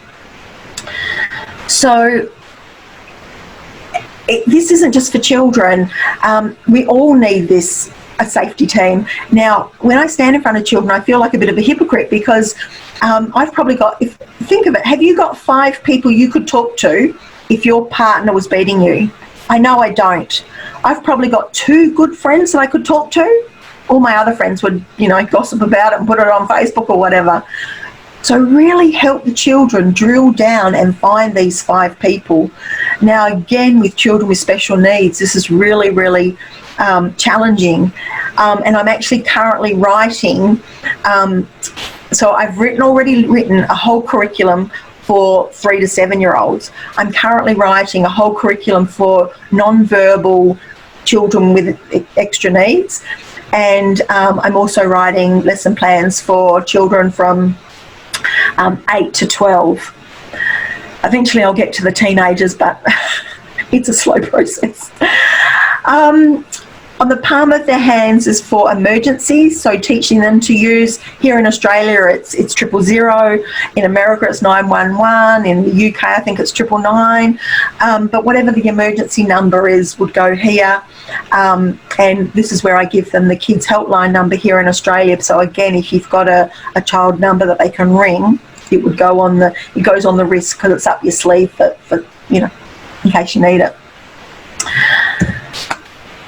I said in the beginning that there were 2 things that I'm most passionate about, and persistence is the first. We have 5 people on our safety team, so if the first person doesn't listen, you have to tell the next one. And if they don't listen, you have to tell the next one. And you have to keep telling until those early warning signs go away, until you feel safe again. So again, I've designed some little activities where we talk about persistence, and I'll just tell you quickly about one of them. One of the activities that I would do with the children is I would invite 5 kids to come out the front, and they wear those sparkly hats, the ones with glitter on them. And the kids wearing the hats are pretending to be an adult.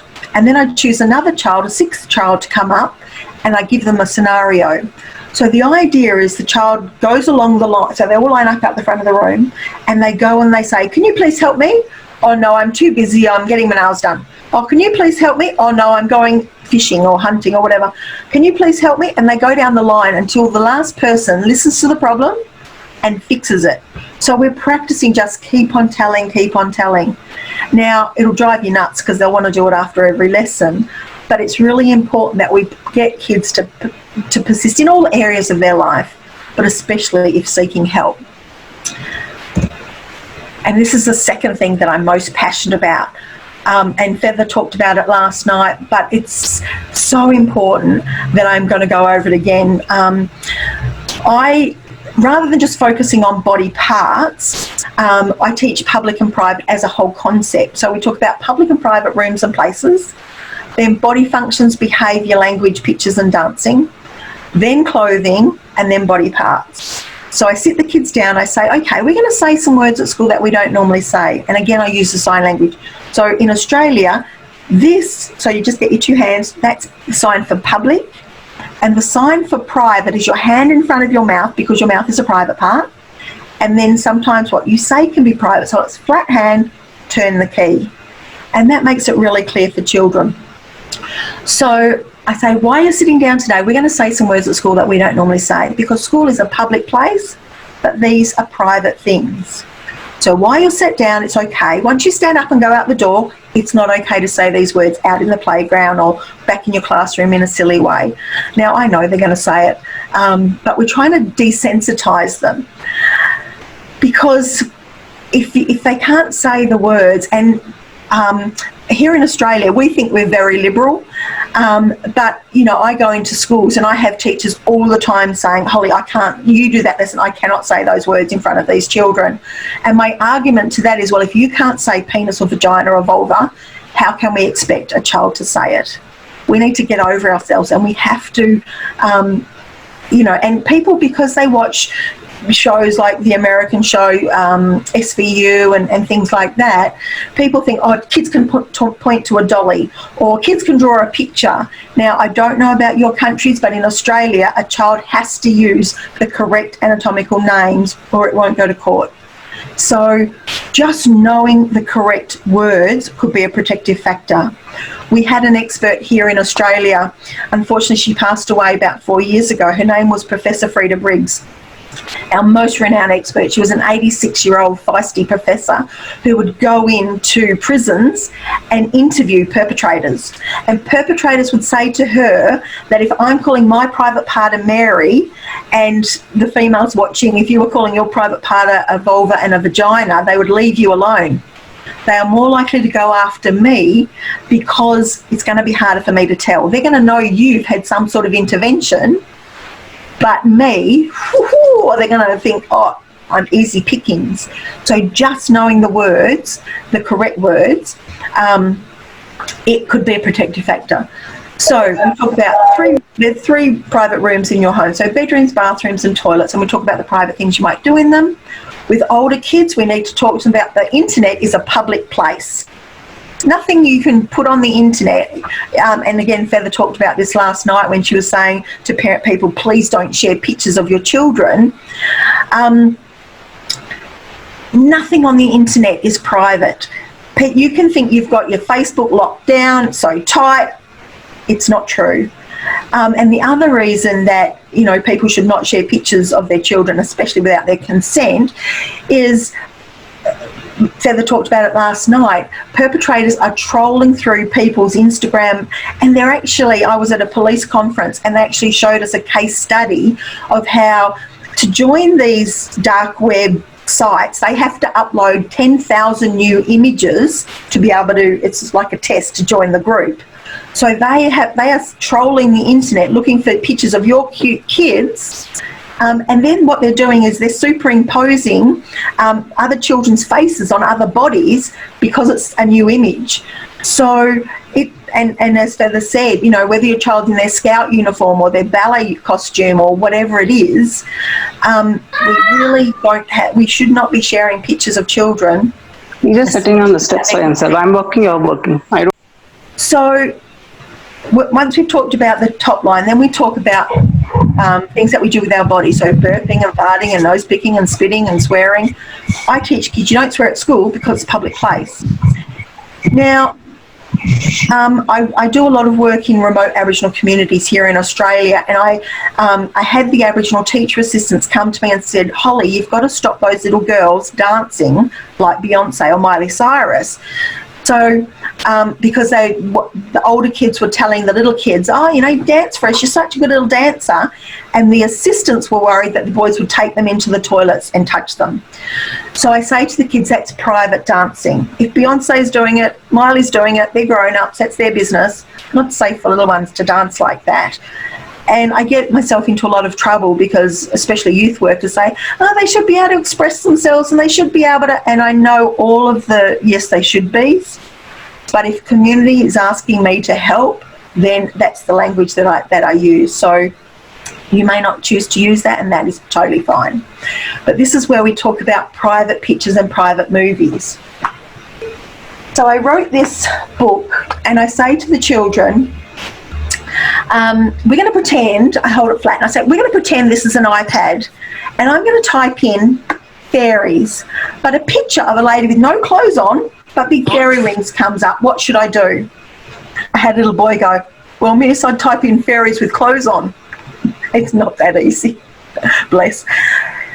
So I talked to them about, if you're on your iPad, I need you to turn it over and I need you to go and show an adult what you saw.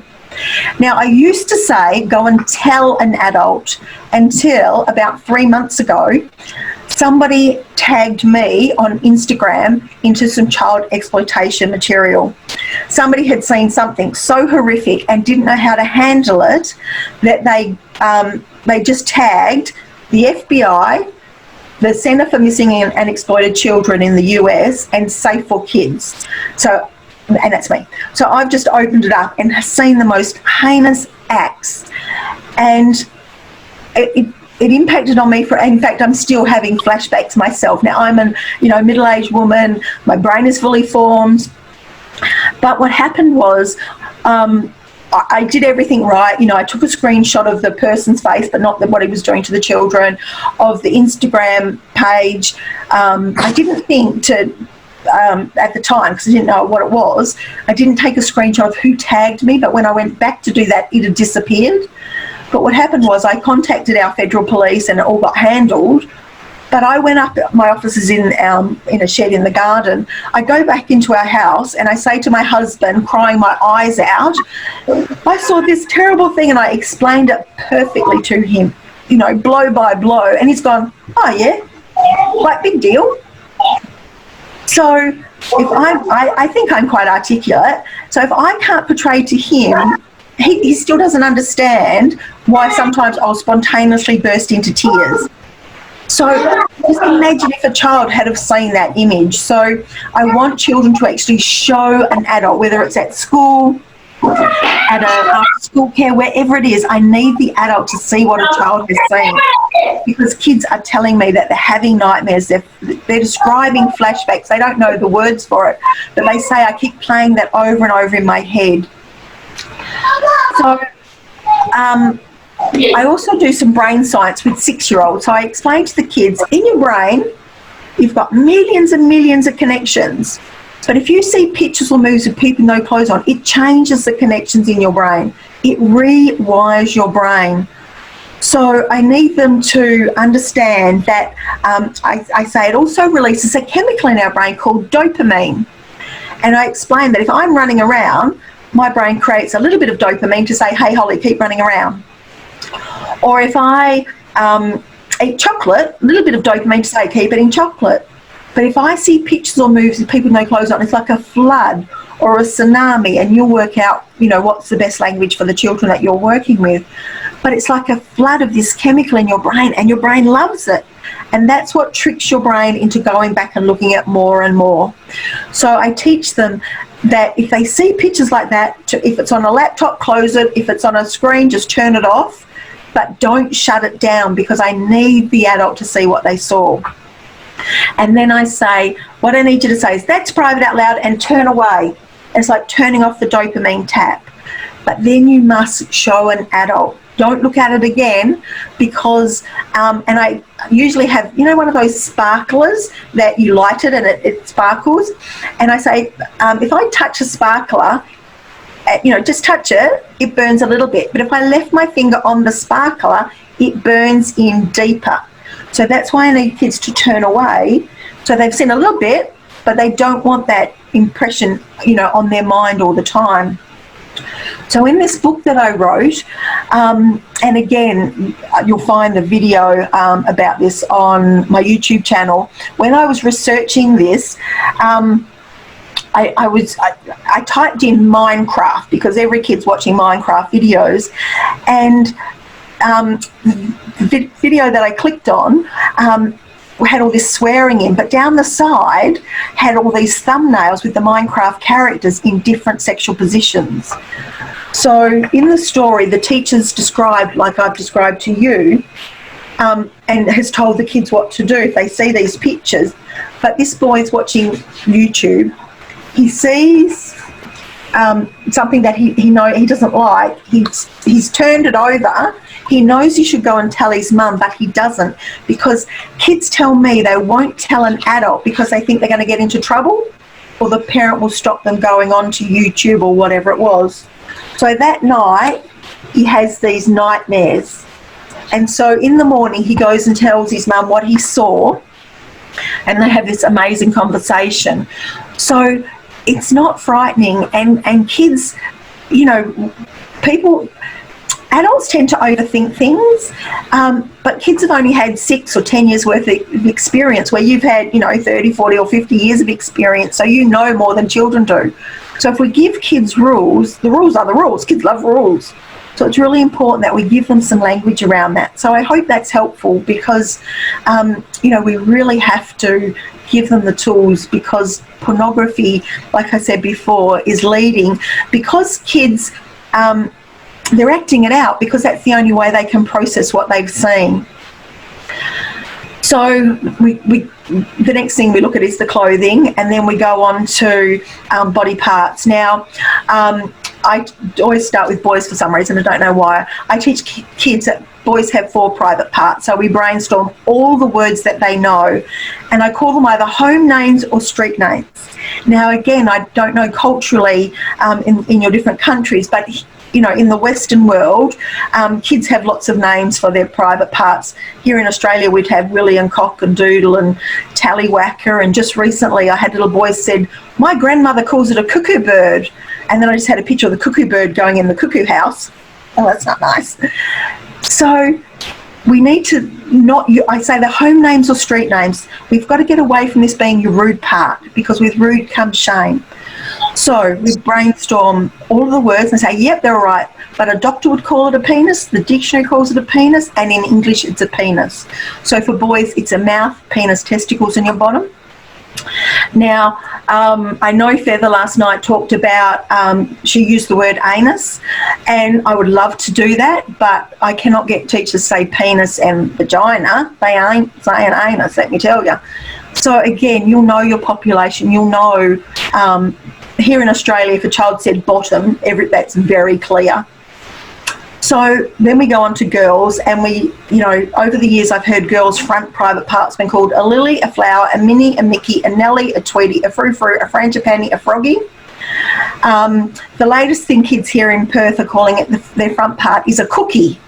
And I know we've got some people from South Africa on, and I think we've got a lot of expats in Perth, and I understand that that's quite common in South Africa. But they need to actually know the proper words. So it's mouth, breast, vagina, vulva, and your bottom. I'll show you a really cute little song. So this song, head, shoulders, knees and toes. Head, shoulders, knees and toes, knees and toes, head, shoulders, knees and toes. And then this is the sign for penis. So you put that down near your groin. So penis on a boy, vagina on a girl. Bob down, stand up, do a little twirl. How cute's that? It needs to be, we've got to get away from this being the taboo, because if kids just need to be able to have those words. So I hope you like that cute little song. I expect to see it on YouTube. Quickly, we teach kids that they can say no to anyone, but only if they get the early warning signs. If mum says eat your vegetables, or if dad says go to bed, it's time, you can't say no to them. That doesn't make you feel unsafe. But I teach kids that there are 5 no's. There's a playful no, a polite or a manners no, an assertive no. So this is where they pull out their Wonder Woman or their Superman and they say no like they mean it. An angry no, and it's okay to be angry, but it's not okay to be hitting somebody when you use your angry no. And then there's an emergency no. This is the no that girl needed down the shops from me. Remember I said about the man that was videoing up girls' skirts? Had that girl yelled no really loud, the manager would have raced over, her mother would have raced over, and he would have been caught a lot quicker. I design these because I want children to always let somebody know where they're going. So I call them the 3 safety questions. They are, do I get a yes or a no feeling? Does an adult I live with know where I am? And can I get help if I need it? And kids need to ask themselves these things both in the real world or online. I teach kids that there are 2 kinds of secrets. There are safe secrets and unsafe secrets. A safe secret is kept for a short time. But if somebody wants to keep an unsafe secret, they want to keep it for a lifetime, forever and ever. But you must never keep unsafe secrets. Unsafe secrets might give you early warning signs, and I teach kids you never keep any secret about any kind of touching, because especially around tickling. Again, Feather mentioned it last night. Tickling is the, perpetrators go to, they'll start tickling a child under their arms, and then if they don't meet any resistance, then they'll go lower and lower until, they're abusing the children. So teaching kids you don't keep any secret about any kind of touching. Always tell somebody on your safety team. If it's innocent, then no harm done. But we should never be keeping any sort of secrets like that.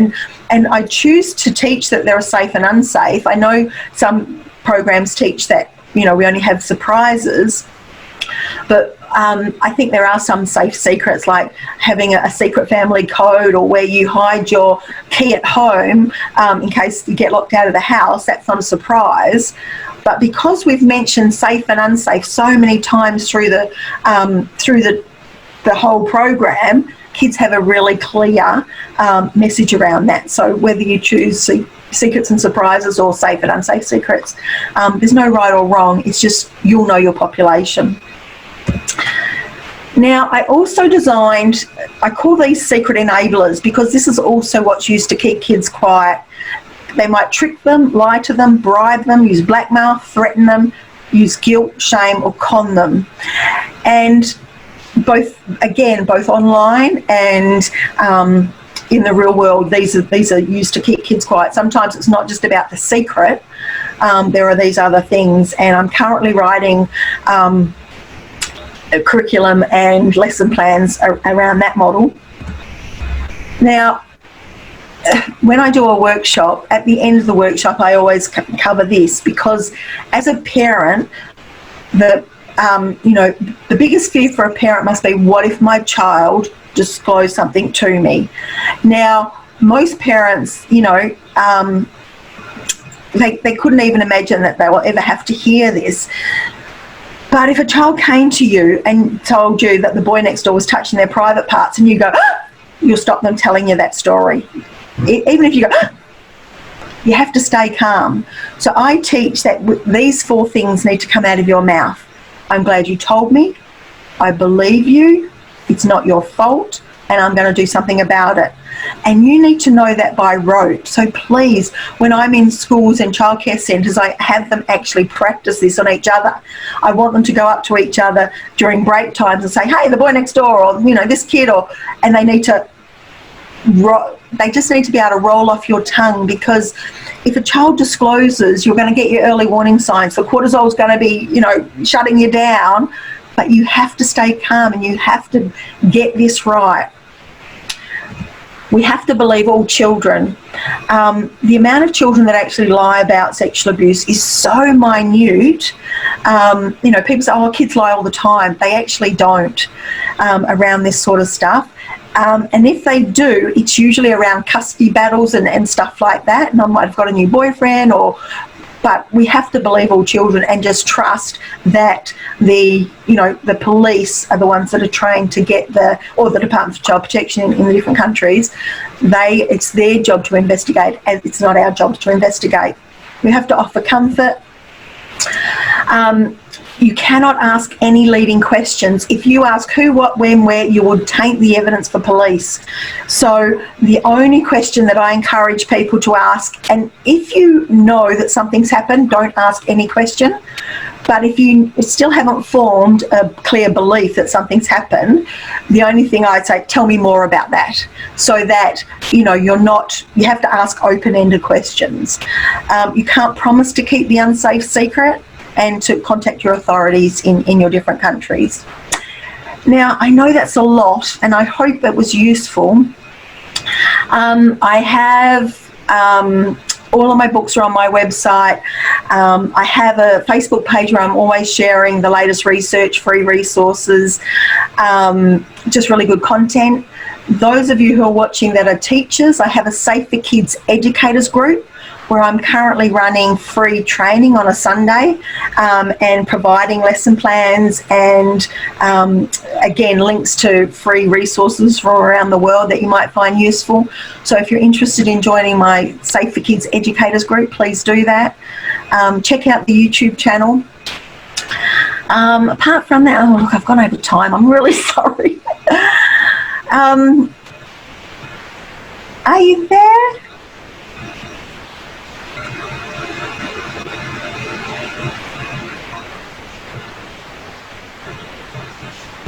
I'll stop sharing.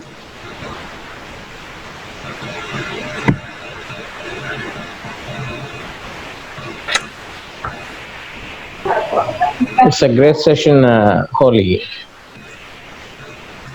I hope it was useful for people. I just wanted to give people concrete stuff to be able to do rather than just a lot of theory. So I hope that people did find it useful.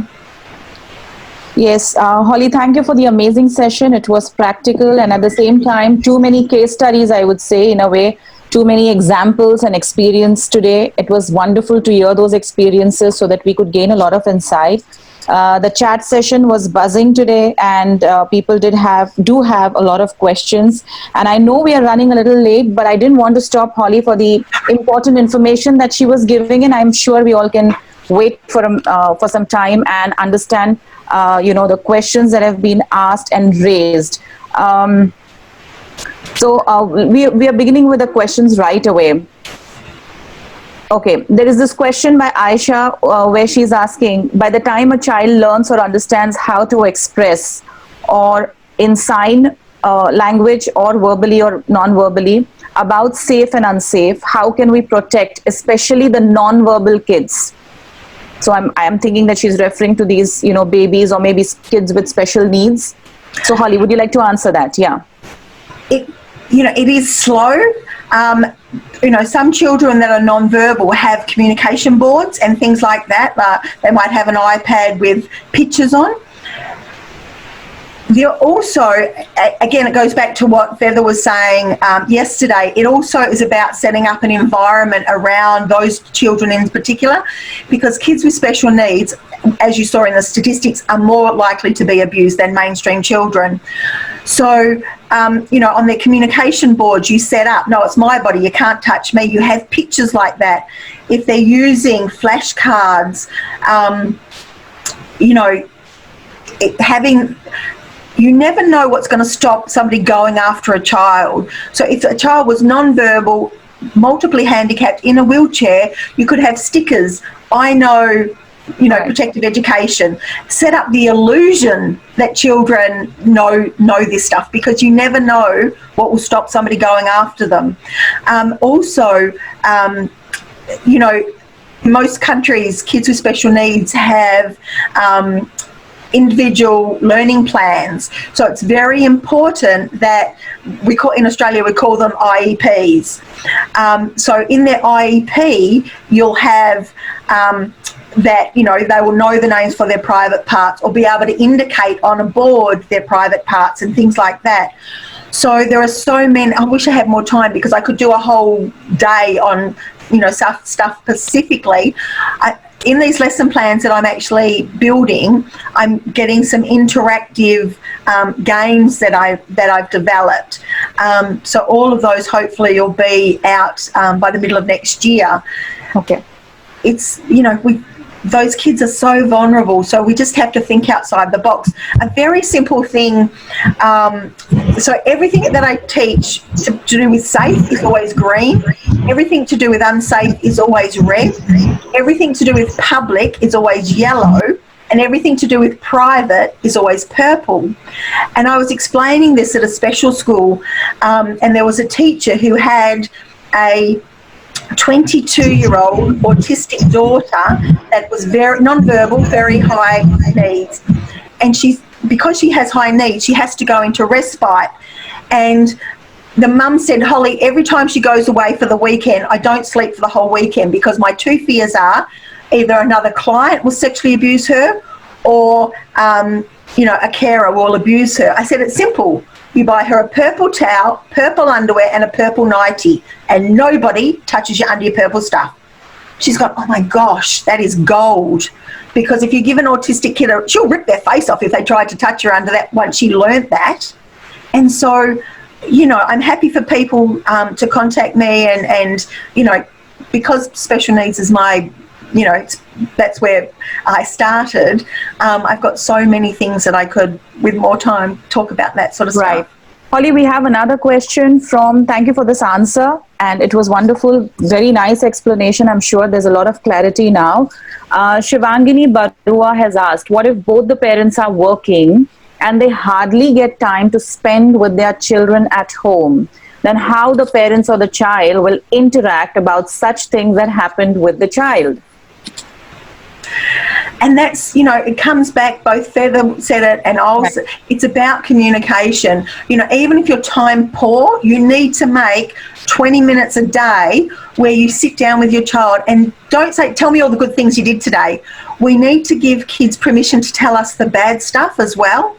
So, if it's 15 minutes, just, you and the child, because like I said earlier, kids test us all the time. I'll be honest, when I'm doing this safety team with children, I have kids here in Australia saying, Holly, I don't want anybody from my family on my safety team. Mum's always on Facebook, or Dad comes to my cricket match and he never watches, he's always on his phone. Kids are feeling really disconnected. But it's that disconnection that makes children vulnerable, because people that prey on children through the grooming process are looking for those. And I'm not, I know parents are busy, but you have to build that connection. You have to make them feel special. And, I talked a lot about how there's so much porn and stuff on YouTube, but I'm not saying don't ban YouTube. I'm saying ban TikTok because I hate it. But you can't ban YouTube, but maybe on a Saturday morning for 20 minutes you sit down with your kid and watch funny cat videos or whatever they like to build those connections. We have to make children, if I'm holding my phone and talking to you, you are not the most important person in this conversation. This is. Right. And kids need that connection. They are feeling very rejected because of technology. We're always bad-mouthing children getting hooked on technology. We need to look at ourselves first. Absolutely. Absolutely. Very well said. And Holly, that's a harsh reality. We all want our kids to be away from the screens and we talk about it with them, but we are not the models that the kids can emulate, honestly speaking. We have another question, Holly. We've got this from Chameleon, one of their team members, and they've asked a very nice question. I love this question because it's a reality. I would like to ask for the best practices in case that the perpetrator is the victim. By victim, they mean that, the perpetrator is a child with special needs. So there is something called social stories. Is a victim teacher. Yeah. So sorry, Holly. I hope you got the whole question. They have just put it that I would like to ask for your best practice in case that the perpetrator is the victim teacher. I mean, the teacher to an autistic child or maybe a specially abled child. So how do we deal with that? Oh, sorry. No, you have to say it again because I was getting the wrong. Right. Okay.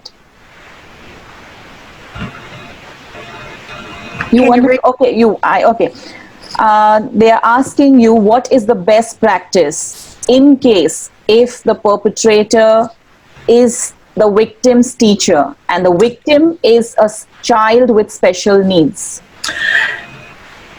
That's why we have 5 people. Now, people say all the time to me, Holly, what if a child wants to put a perpetrator on their safety team? And that could happen because of the grooming process. So this is why we don't just do this once and forget about it. I encourage people to do it before every school holiday, so it gets done at least 4 times a year. we've helped them set up a safety team, but the next week we're going to teach them that nobody touches their private parts. So if the teacher was the perpetrator, then they need to, that's why they have 5 people. So they would need to tell a parent, they would need to tell their aunt or something like that. It's really important that, not just one part of this program isn't going to work. We need all of it together to be able to do that. Going back to the public and private thing, when I'm doing the public and private lesson, I teach kids that there are 5 private rules. No one's allowed to touch my private parts.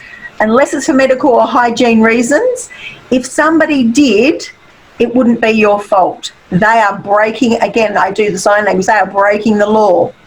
You are not allowed to touch anybody else's private parts. If you do, you are breaking the law.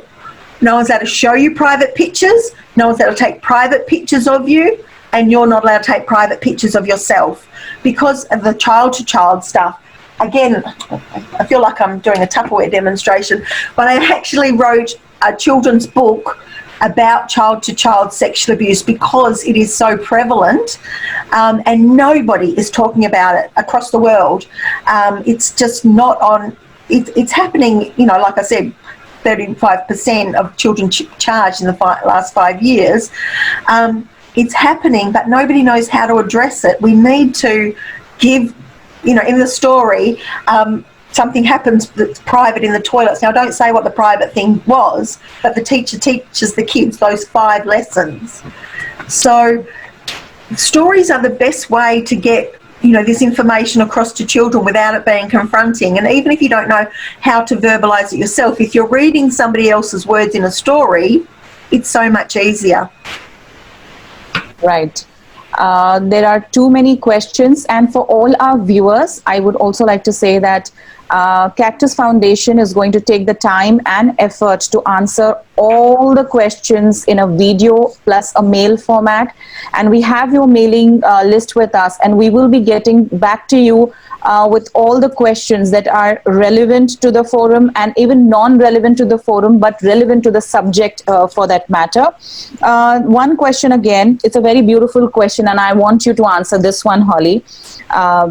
It is, how do we soothe the child after the experience? The body certainly remembers the trauma. How do you heal that? Ria has asked this, and it's a question that is so important, I believe.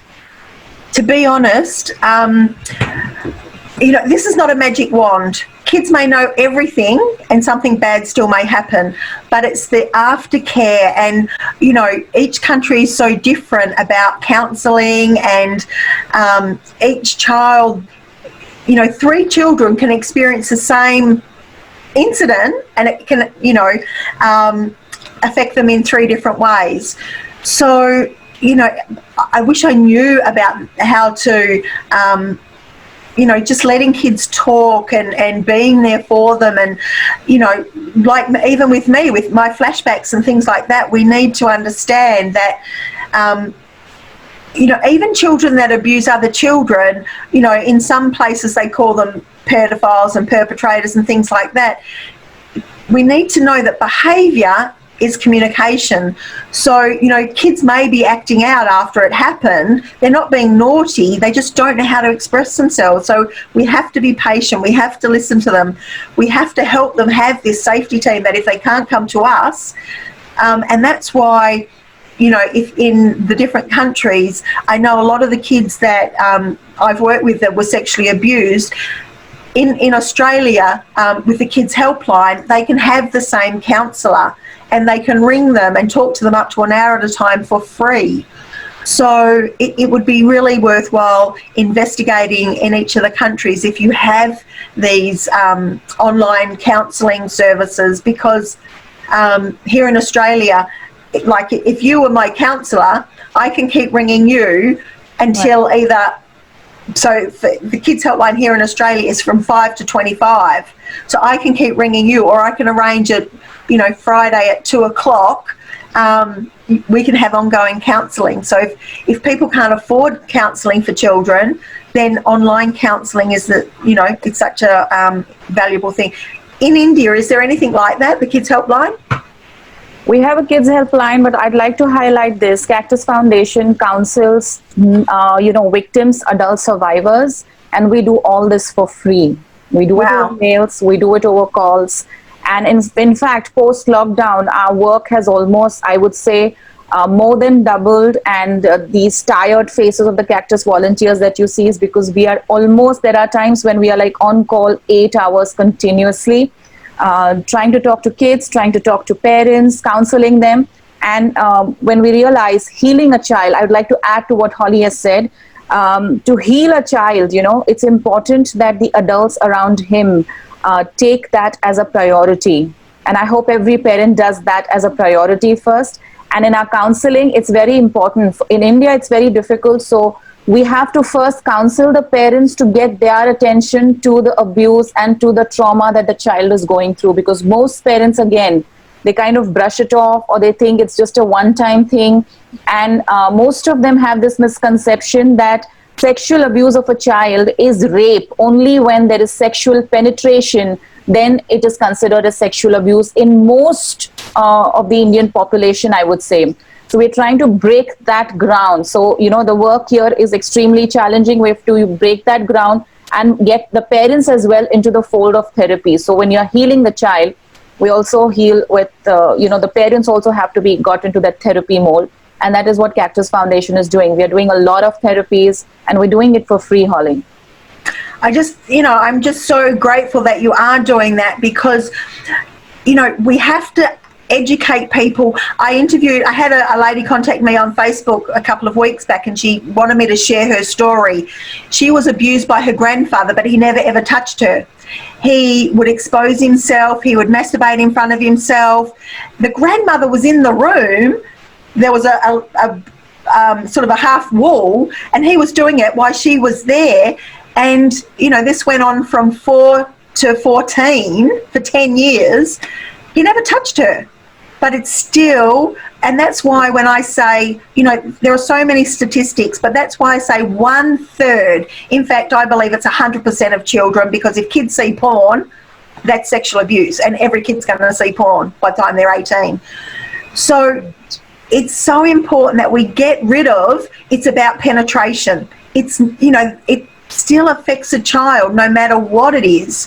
Right. And so that's why, what your staff do, I just am in awe of and especially the volunteers. We just need so much education around this. There's so much of education, and there's so much of time that we'll all have to contribute. I do realize that we are having a lot of questions, a couple of questions. I think 1 or 2 questions Feather has also answered in the chat section. And I have this question from Ashi, where she has asked, now this is again an interesting one, though we have answered her, we'd want you to throw a light, Holly. She's asked us, I want to ask one more thing. I saw a case in which the adult confessed that as a child she was sexually abused by inappropriate touching, but she didn't disclose it as she felt guilty. She knew it was wrong and bad touch, but her body liked it, which made her feel guilty. Any light that you could shed on the same, what to do if the child doesn't feel bad? I'm quite tempted to answer this, but Holly, I want your take on this. Well, again, like I said, we need to make sure people understand that, I said it in my talk, our body reacts a certain way because of the touch. That's what our body's designed for. But, we need to reiterate, it's not your fault. It's not your fault. The adult was the one with the power. They were the one that did this. And especially here in Australia, most experts believe that boys are more sexually abused than girls. Yeah. Boys are just less likely to talk about it because they're worried, they think, they'll think I'm gay. It doesn't make you gay. And people will think I'm a pedophile. So it doesn't make you a pedophile either. So again, there's so much education that we need to do. But we need to reinforce that, it wasn't your fault, and your body reacts because it's what it's designed to do. But I'd love to hear your take on it. I do believe in every point that you have mentioned, and I also would like to tell parents, especially if they are attending here, and adults, caretakers, that please try and understand that child sexual abuse doesn't happen overnight. It is a gradual process, and a lot of grooming happens. So these children are more often groomed into feeling good about what's happening with them. And that is something for us, we have to increase our awareness quotients as, caretakers, and try to get hold of it and understand that and try to help our children with it. So what Holly said, you combine that with the grooming thing as well. You as an adult have to be quite alert enough and have to be vigilant enough in understanding that yes, it's a body's response. Absolutely, there's a lot of feedback that your body is giving. And again, what comes first is this kind of awareness platform that we are doing socially. We would want you to have an awareness session in your own family, with your own members, with your own team, the way yesterday Feather emphasized on having a safety team. These conversations have to happen so children kind of understand that what is happening is unsafe. Right, wrong, good or bad, more than that, what's happening is unsafe and can lead to further complications. So if the children are aware, because most of the children are confused, even if they're feeling good, and they're confused, why am I feeling good? I know that it's not right, but I'm feeling extremely good that someone's touching me. And also, again, as a mother, I would say it's important to highlight that, in India, Holly, I'd like to mention this, we are very... I see this, there's up to like maybe 4-year-old, 5-year-olds, parents hug their children and all. And the moment the kids start growing up, the hugging, the kissing, and the cuddling with kids or sitting with them, that physical touch is missing. So that's also one of the reasons, because one of the victims with whom I counsel, she said, I just love the way my uncle would touch me because my parents never had time to give me a hug at the end of the day. So there are multiple reasons and multiple facets to this entire problem. But the way Holly has mentioned, I completely agree that whatever the case, whatever the scenario, it's not your fault. You're not supposed to feel guilty about it. And it's not the child who should feel bad about it. It's the perpetrator who needs to feel ashamed, bad, and whatever about it. It's not the child. Thank you, Holly.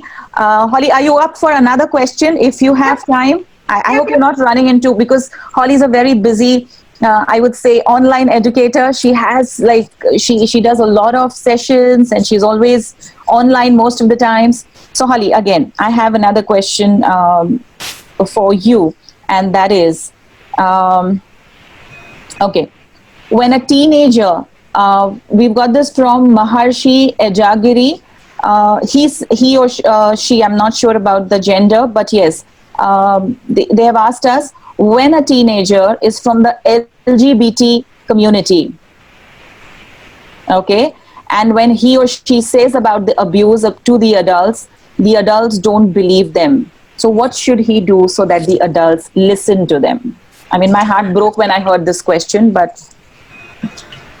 Again, it goes back to that's why we have so many people on the safety team, because especially for children that are gay or from the rainbow community, if they're not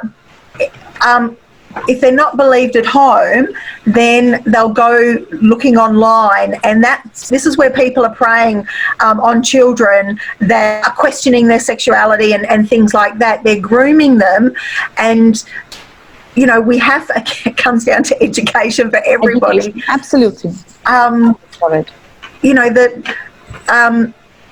And again, the work that your staff are doing, or these helplines, we have to give kids other people to talk to about this sort of stuff. I'll give you an example. Here in Australia, we had I was at a police conference, and the police told us there was a young Asian Roman Catholic 14-year-old boy who knew he was gay, but because he's Roman Catholic and Asian, he couldn't talk to his family. He ended up in the dark web with perpetrators giving him clickbait, which was a video of a woman undressing that he would send to all of these other boys, ending up with the other boys masturbating in front of their cameras. Then if they were paying him through an Amazon wish list account, he had done this to 57 boys and was done for trafficking he was a kid that couldn't talk to his parents, and it ended up, with him with a criminal conviction. We can't have that. He's 14. Right. And so, this is why this safety team of adults is so important. And we really need to drill down and find if, so his parents wouldn't have been on his safety team, but he needs other people to be able to, so that they're not going online for people to prey on them. Right.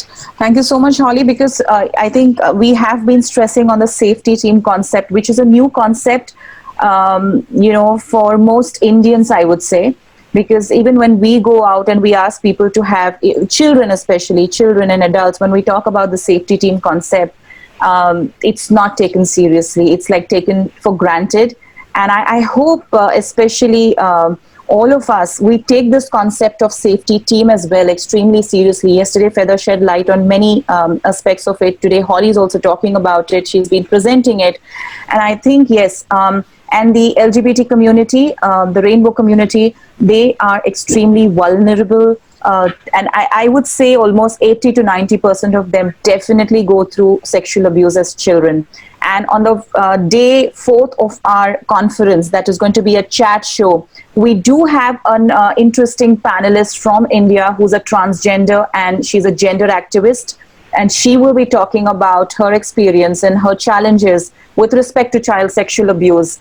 So definitely don't miss the day 4, don't miss the day 3. Tomorrow we're going to have Bolaji Badamosi from Nigeria, a very good friend of ours, and she is going to enlighten us about, safe socialization, especially for teenagers, their parents, and in the online world as well as in the real world.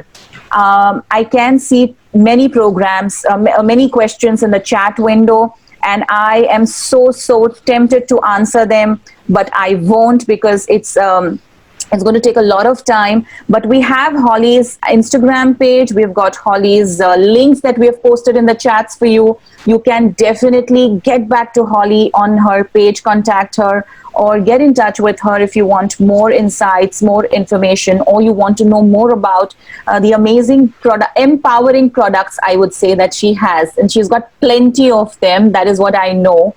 And so there are still a lot of questions. Holly, do you want to say something? It looks like I was just going to say, every question here is a Facebook Live on your Instagram, so if people are following Cactus Foundation's Instagram, you can, just pound these out and just 3 minutes, here's the answer. You've got a year's worth of Instagram lives and Facebook lives. And yes, that's the whole plan, Holly. We thought that we will be mentioning the question and we will be answering, and the only reason we are making videos out of this because we know the magnitude of this problem and the kind of questions. And since most of the registrations are from India, our home country where this conference is hosted, there are a lot of cultural contexts also that need to be highlighted so that we don't get the message wrong. But again, we will have the list of questions as well, and we will be sending the links to all the people here in the room, even outside the rooms, with the mails that we have, that okay, these questions have been answered, kindly check. So it's always going to be there on the wall. And okay, people are searching for your link, Holly, and they are asking us questions about it as well. You have the link, and you also have a simple way of connecting with Holly. She's on Instagram with the ID Safe for Kids. Moksha has already put, and many of them, Vidhi has also put her Instagram account, which will be much easier for you to connect with her. And Holly, an absolute delight. I was actually making the points which I found really relevant, and I would just like to sum it up because we don't have time. We still have to continue with the other formalities after this conference. So what Holly is talking about, what I loved about the session is she's talking about communication and problem solving and teaching this to our kids. This is something that really caught my attention. And again, I totally agree with Holly, and what she's saying is 100% true, that what she's doing and what safety educators like us are doing, it's not just a safety education program, it's a life building program, it's a life skills enhancing program. So we have to have that perspective and that dimension to it as well. And I loved your presentation about the consent and the body autonomy, the word that you used, body autonomy, which was very, very significant. And I love the first theme. We all have the right to feel safe. And I think that is something I'm taking with me, and that is something I wish all of us take, and that is something we kind of, let's deliver this message that Holly has given. We all have the right to feel safe. So the moment that registers with us, I'm sure we will be more strong and capable enough of doing something in case if we feel unsafe about any issue, I would say, not just this, but about any issue.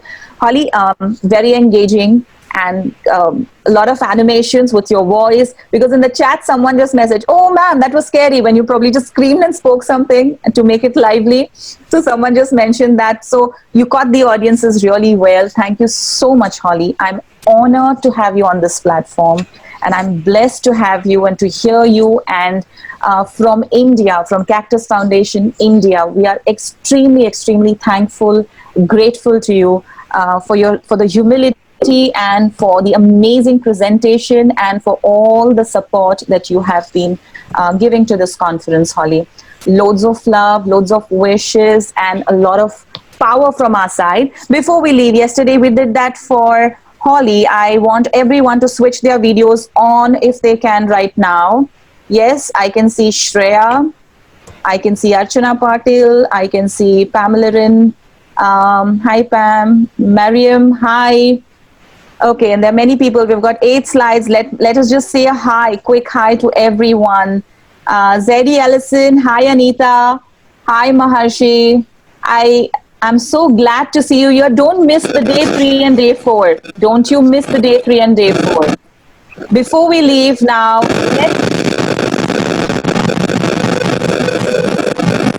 let's all try and probably give Holly a quick visual feedback. How did we all like the session? Just raise your hands and come on, all of you. Yes, this is how we felt today, Holly, and thank you so much. Thank you for being there, and thank you for each one of you to give your time. People have woken up early in the morning, staying late up at night.